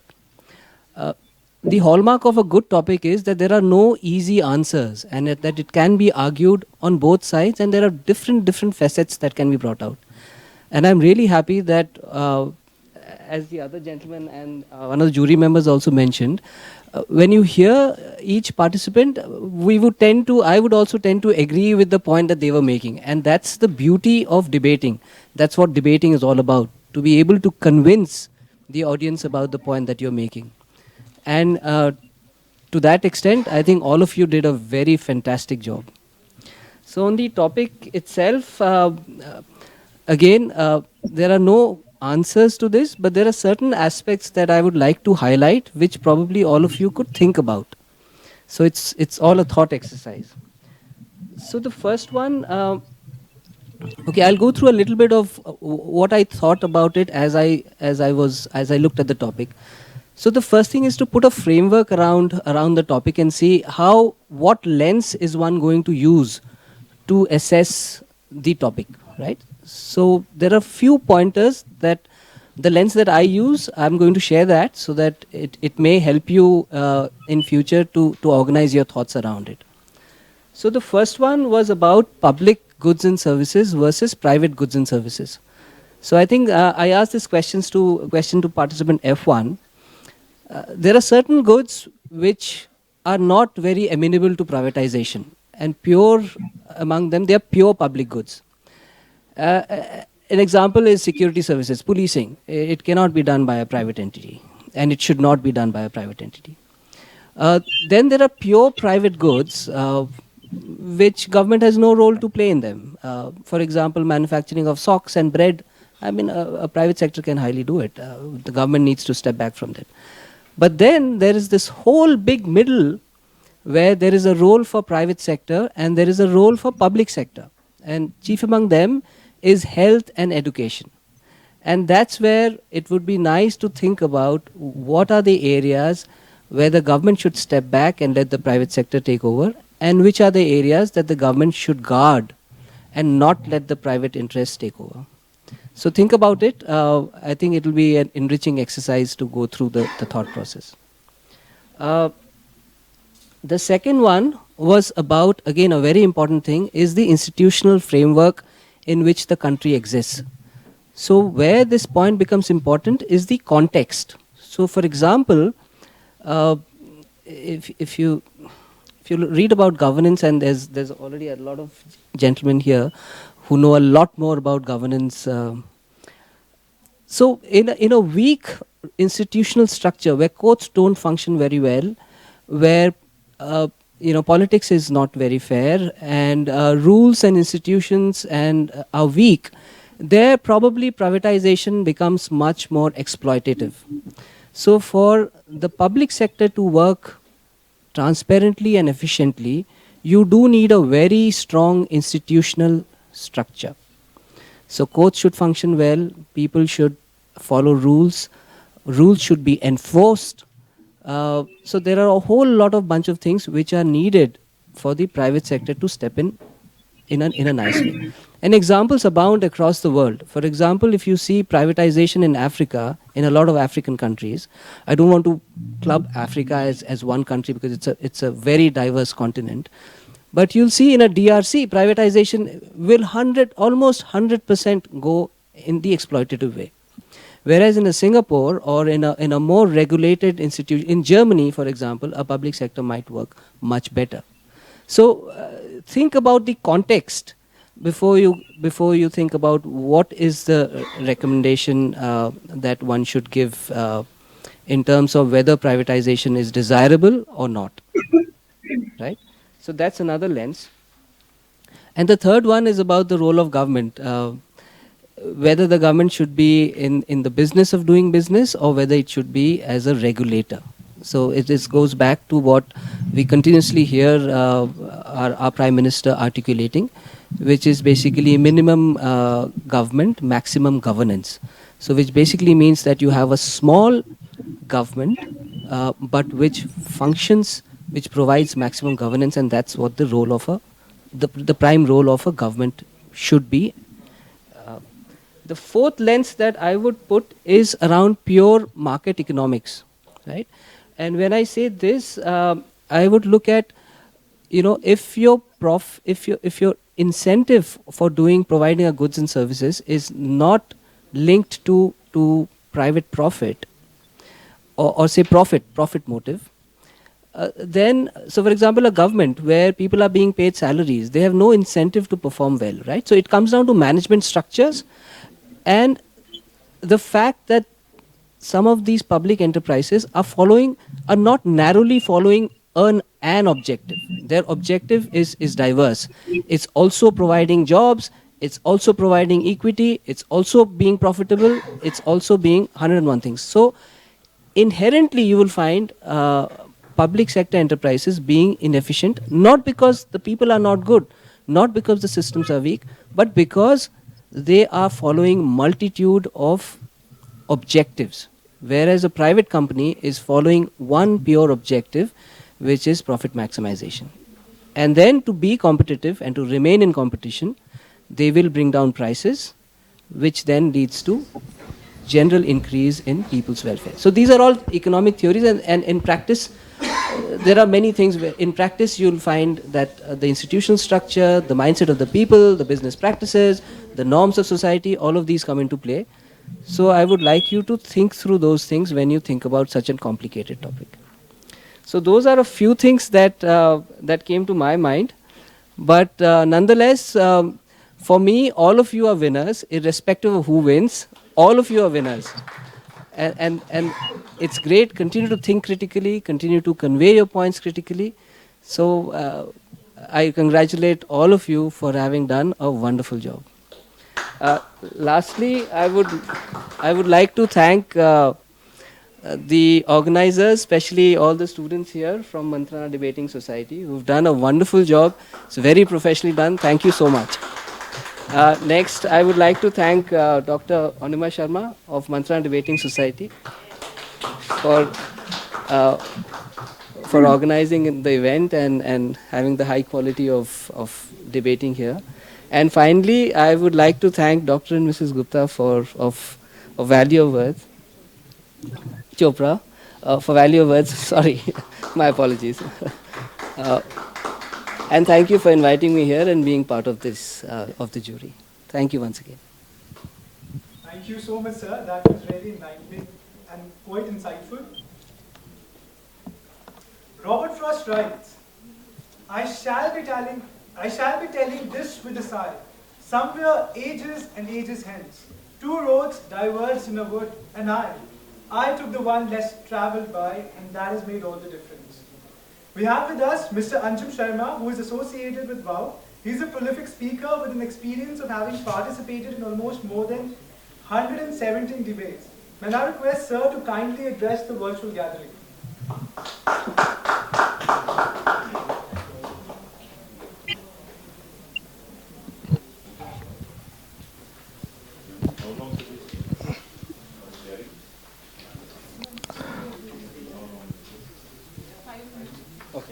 I have 5 minutes. So thank you so much. Jury ने सब कुछ बोल दिया है जिस चीज़ के बारे में बोलना था. मैं यहाँ पर खाली डिबेट के कुछ प्रोसेस के बारे में बात करूँगा. I have participated more than 200 debates, जिसमें से मैंने जीती है 117 debates and 36 consecutive first prize. तो इसलिए मुझे लगा यार थोड़ा सा बात कर लेना ठीक रहेगा. जब आप डिबेट करते हैं ना, तो इंटर स्कूल और इंटर यूनिवर्सिटी डिबेट में एक डिफरेंस होता है. इंटर स्कूल डिबेट में आप श्लोक और कविताएं और फ्लारी लैंग्वेज से स्टार्ट करते हैं और उसी पे ख़त्म करते हैं. लेकिन जब आप यूनिवर्सिटी की डिबेट्स में आते हैं, तब वहाँ पर केवल एक चीज़ काम करती है, दैट इज़ आर्ग्यूमेंट्स. वहाँ पर कोई लच्छेदार भाषा या फिर कोई फ्लारी लैंग्वेज काम नहीं करती. मिसाल के तौर पर अगर मैं कहूँ कि प्राइवेटाइजेशन बहुत अच्छा है, बहुत हर्ष देगा, बहुत प्रसन्नता देगा, सूरज की तरह चमकेगा देश, पहाड़ की तरह ऊंचा हो जाएगा देश, है ना, पत्थर को सोना कर देगा देश, प्राइवेटाइजेशन. मैं कुछ बोल नहीं रहा हूँ, लेकिन आपको सुनने में बड़ा अच्छा लगेगा, लेकिन मैं आपको कोई रिबटल भी नहीं दे रहा हूँ उस चीज़ का. तो 3 चीज़ें होती हैं किसी डिबेट में, दैट इज़ मैटर, मैनर और मेथड. मैटर में आपके सारे आर्ग्यूमेंट्स आते हैं, आप किस तरीके से अपने आर्ग्यूमेंट्स को कंस्ट्रक्ट करते हैं, उसमें रिबटल कैसे देते हैं, आपके स्पीकर ने क्या बोला आपसे पहले वाले स्पीकर ने, आप उसकी बात को कैसे काट कर अपना तर्क रख रहे हैं। वाद विवाद, इसका नाम ही वाद विवाद इसलिए पड़ा है, आप वाद करेंगे, मैं आपसे विवाद करूंगा और हम दोनों के वाद विवाद से एक नया संवाद पैदा होगा, वो होता है वाद विवाद। इसलिए वाद विवाद में आर्ग्यूमेंट्स की बहुत महत्ता है। आपने पार्लियामेंट्री डिबेट्स में, संसद में सुना होगा, वो आर्ग्यूमेंट्स पर बात करते हैं और जो आर्ग्यूमेंट्स पर बात नहीं करता है उसकी डिबेट वहाँ चलती भी नहीं है। उनको एक एक मिनट में महोदय जो हमारे चेयरपर्सन होते हैं बिठा देते हैं 5-5 मिनट का टाइम देकर, लेकिन जब तक आप उनको डेटा या फिर कुछ आर्ग्यूमेंट नहीं देंगे नहीं हो सकता है। दूसरी चीज़, उदाहरण पर आप बात नहीं कर सकते हैं। मिसाल के तौर पर अगर मैं आपको उदाहरण दूं कि जिस देहरादून में हम लोग बैठे हैं कि देहरादून वैली विश्व की सबसे महान वैलियों में से एक है, मैं अगर आपको उदाहरण के तौर पर दूं, लेकिन मैं केवल उदाहरण दे रहा हूं। उदाहरण आपकी बात को पुष्ट कर सकते हैं लेकिन वो आपका आर्ग्यूमेंट नहीं बन सकते हैं, है ना। आर्ग्यूमेंट बनाने के लिए आपको उसके साथ में कुछ तथ्य और जोड़ने पड़ेंगे, है ना। तो आर्ग्यूमेंट और एग्जाम्पल्स में फर्क होता है। एग्जाम्पल्स आपके आर्ग्यूमेंट्स को केवल उसका टेल का काम करते हैं कि आप केवल आगे बढ़ा रहे हैं, लेकिन वो उसका मुंह नहीं हो सकते हैं, वो आपके आर्ग्यूमेंट्स ही होते हैं। मैनर में क्या होता है? मैनर में होता है आप अपनी बात को कंस्ट्रक्ट कैसे कर रहे हैं, आपके हाव भाव कैसे हैं, आपका चेहरा कैसे बोल रहा है, आपकी भाषा कैसी है, और आप किस तरीके से अपने आर्ग्यूमेंट्स को बुन रहे हैं, है ना, वो होता है मैनर। अब जैसे आप में से, चूंकि यहाँ मैनर इसलिए डिसाइड नहीं हो सकता है या कम हो सकता है क्योंकि आप सब ऑनलाइन जुड़े हुए हैं, मैं आपको पोडियम पर नहीं देख पा रहा हूँ। तो मैनर में जैसे अगर आप पार्लियामेंट की डिबेट्स देखेंगे और अगर कोई अपनी सीट छोड़कर वेल में उतर आता है तो उसको अनपार्लियामेंट्री कहा जाता है, वो मैनरलेस होता है। वहाँ पर मैनर है कि आपको अपनी सीट पर बैठकर, जैसे मैं भी आपसे बैठकर बात कर रहा हूँ, मैं अपनी सीट नहीं छोड़ सकता हूँ आपसे बात करते हुए, मैं टहल टहल कर आपसे बात नहीं कर सकता हूँ, ये होता है मैनर। और मैं अपनी बात को, अपने सारे उदाहरणों को, अपने सारे तर्कों को बुनता हुआ चलूँगा, ये होता है मैनर। इसमें भाषा आती है, तो वो आप लोग हमेशा ध्यान रखिएगा। और मैनर हो गया, मैटर हो गया, मेथड हो गया। मेथड में जैसा मैंने आपको बताया है कि आर्ग्यूमेंट्स आप कैसे कंस्ट्रक्ट करते हैं, साथ में आप उसको कैसे स्टार्ट करते हैं, कैसे एंड करते हैं। किसी भी डिबेट की, किसी भी आंसर राइटिंग की सबसे बड़ी खासियत होती है कि पूरा सदन सोया हुआ है और आपने पहले ही आकर इस तरीके से अपनी बात उठाई कि सारे सदन के लोग जागकर आपकी तरफ देखने लगे, वो होता है आपका मेथड का हिस्सा। और आप अपने बात को कैसे कंक्लूड करते हैं। कंक्लूड में आप ये बताएं कि with due respect to the chairperson, my first argument was this, my second argument was this, my third argument was this, my fourth argument was this। मैंने ये सारी बातें कहीं और अब मैं अपनी डिबेट को इस तरीके से, हिंदी में इसको बोलते हैं, मैं सदन के पटल पर रखे गए विषय का पुरजोर समर्थन करते हुए कहता हूं कि निजीकरण देश के लिए हितकारी है।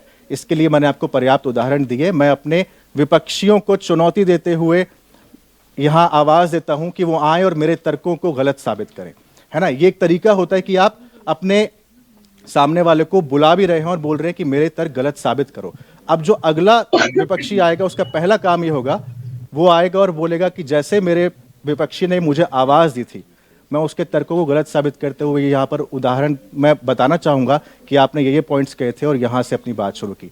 जब तक आप सामने वाले के पॉइंट्स काटेंगे नहीं था, वो डिबेट नहीं होती है, वो केवल भाषण होता है, डेक्लेमेशन होता है। तो ये चीजें हमेशा याद रखिएगा। और डिबेट में चिल्लाना, अपना सुर पंचम कर लेना और किसी को नीचा दिखाना, अपने आप को ऊंचा दिखाना, ये सब नहीं होना चाहिए। एक शालीनता होती है जो मैनर के अंदर आती है। जंगल में जब शेर चलता है ना, तो बहुत शांत चलता है, आसपास वालों को देखते हुए चलता है, आराम आराम से कदम रखता है, लेकिन सब उससे डरते हैं। क्यों? क्योंकि उसकी छाप इतनी तगड़ी होती है। उसकी शांति में भी एक भय होता है। तो डिबेट में जब आप बोल रहे हो, आपकी शांति में भय होना चाहिए। जो चिल्लाकर बोलता है उससे तो सब निडर रहते हैं, वो बोलता है वो कर नहीं पाएगा, गरजने वाले कोई बरसते थोड़ी है ना। तो इस तरीके से होना चाहिए डिबेट। मैं यही बात यहाँ पर कहना चाहूँगा। बाकी कविताएं और श्लोक और ये सब ठीक है, ये सब केवल आपकी शरीर के ऊपर चढ़ने वाले कपड़े हो सकते हैं, लेकिन आपकी देह नहीं हो सकती है। आपकी शरीर जो होगा, आपकी जो देह होगी, वो हमेशा डिबेट के आर्ग्यूमेंट्स होंगे, वो आपके कपड़े नहीं हो सकते हैं। तो यही मुझे आप सबसे बोलना था। बहुत अच्छी डिबेट की। आप जिस उम्र में हैं, अगर इतनी अच्छी समझ अभी है तो आगे जाके और अच्छी समझ होगी. Thank you so much.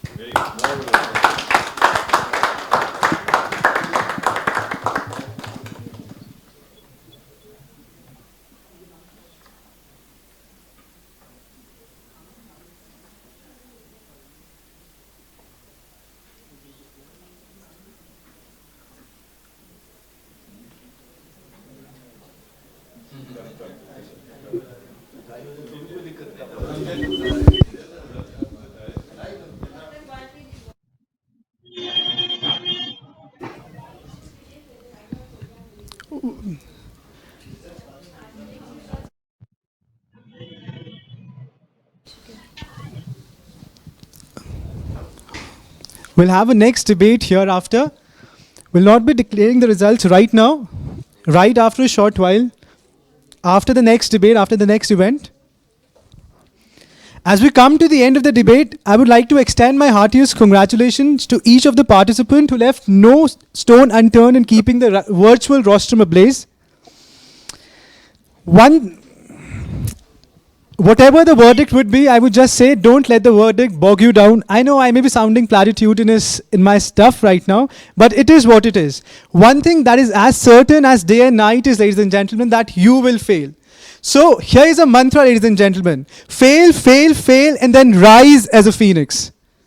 बिल्कुल सिद्धार्थ, वो कहते हैं ना, बिना काम के मुकाम कैसा, बिना मेहनत के दाम कैसा, जब तक ना हासिल हो मंजिल तो राह में आराम कैसा. अर्जुन सा निशाना रख, मन में ना कोई बहाना रख, लक्ष्य सामने है तेरे, अब उसी पे अपना ठिकाना रख. सोच मत साकार कर, अपने कर्मों से प्यार कर, मिलेगा तेरी मेहनत का फल, किसी और का ना तू इंतजार कर. With this, I, Siddharth Baluni, And I, Akriti Bisht, sign off and take your leave. Thank you, everyone. Productivity is never an accident. It's always the result of a commitment to excellence, intelligent planning, and a focused effort. So here comes the most awaited moment we all have been waiting for the past 1.5 months. I expect all the participants are as exhilarated as I am right now. So without any further ado, let's proceed with the results declaration. The second runner-up of the WOW Mantrana National Debate Championship 2021 is participant F4.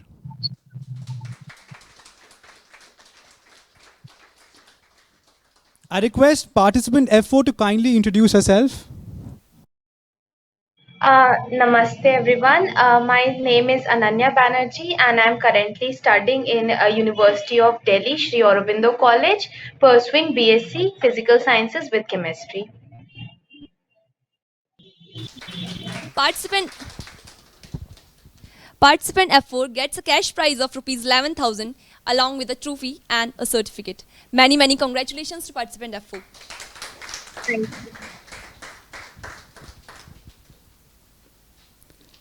The first runner-up of the Value of Words National Debate Championship 2021 is participant F2.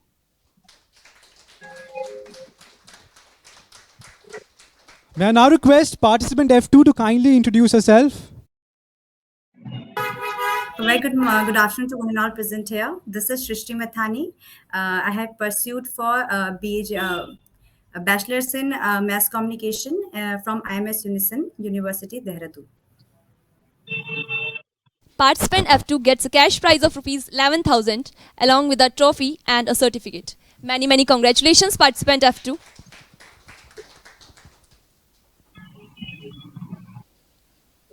So here we are.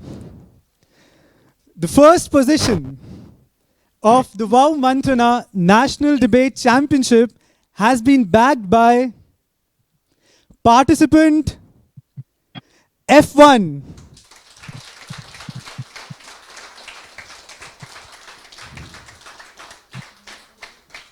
May I now request participant F1 to kindly introduce himself?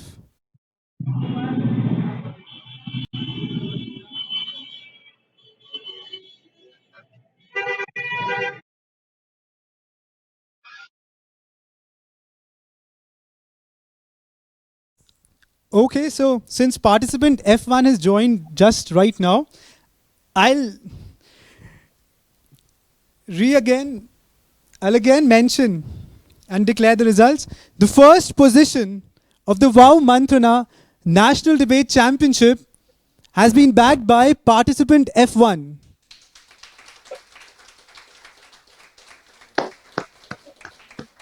Congratulations, participant F1. Are you able to hear us?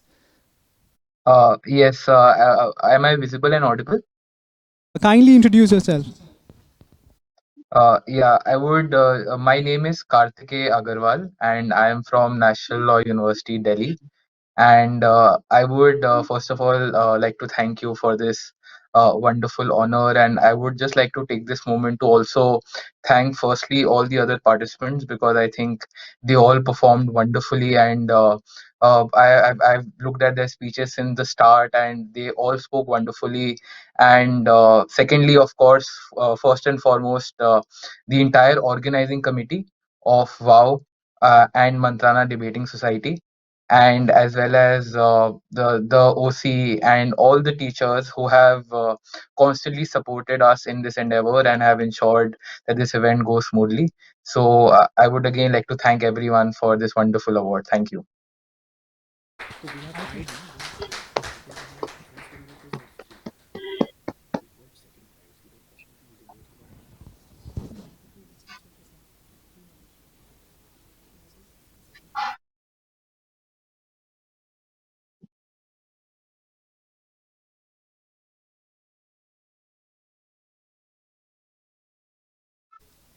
So this brings us to the second participant. The participant F3 clinched the second position. Participant F3, may I now request you to kindly introduce yourself? Am I clearly visible and audible? Yes, sir. Namaste everyone. My name is Sudeep Krishna and I'm a student of law, currently pursuing my law from Faculty of Law, Jamia Millia Islamia, New Delhi.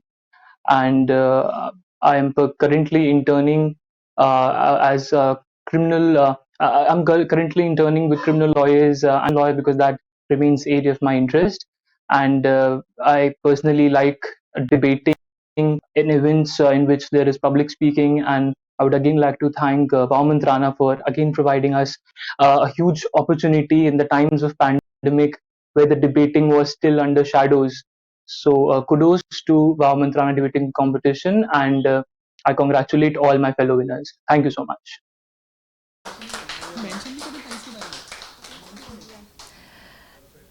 Participant F3 gets a cash prize of rupees 31,000 along with a trophy and a certificate. Many congratulations, participant F3. Also, participant F1 gets a cash prize of rupees 51,000 along with a trophy and a certificate. Many congratulations, participant.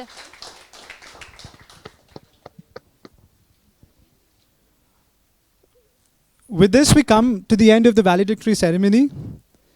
Many congratulations to all the participants, and thank you to all the viewers who joined in for the finals today. Thank you, everyone.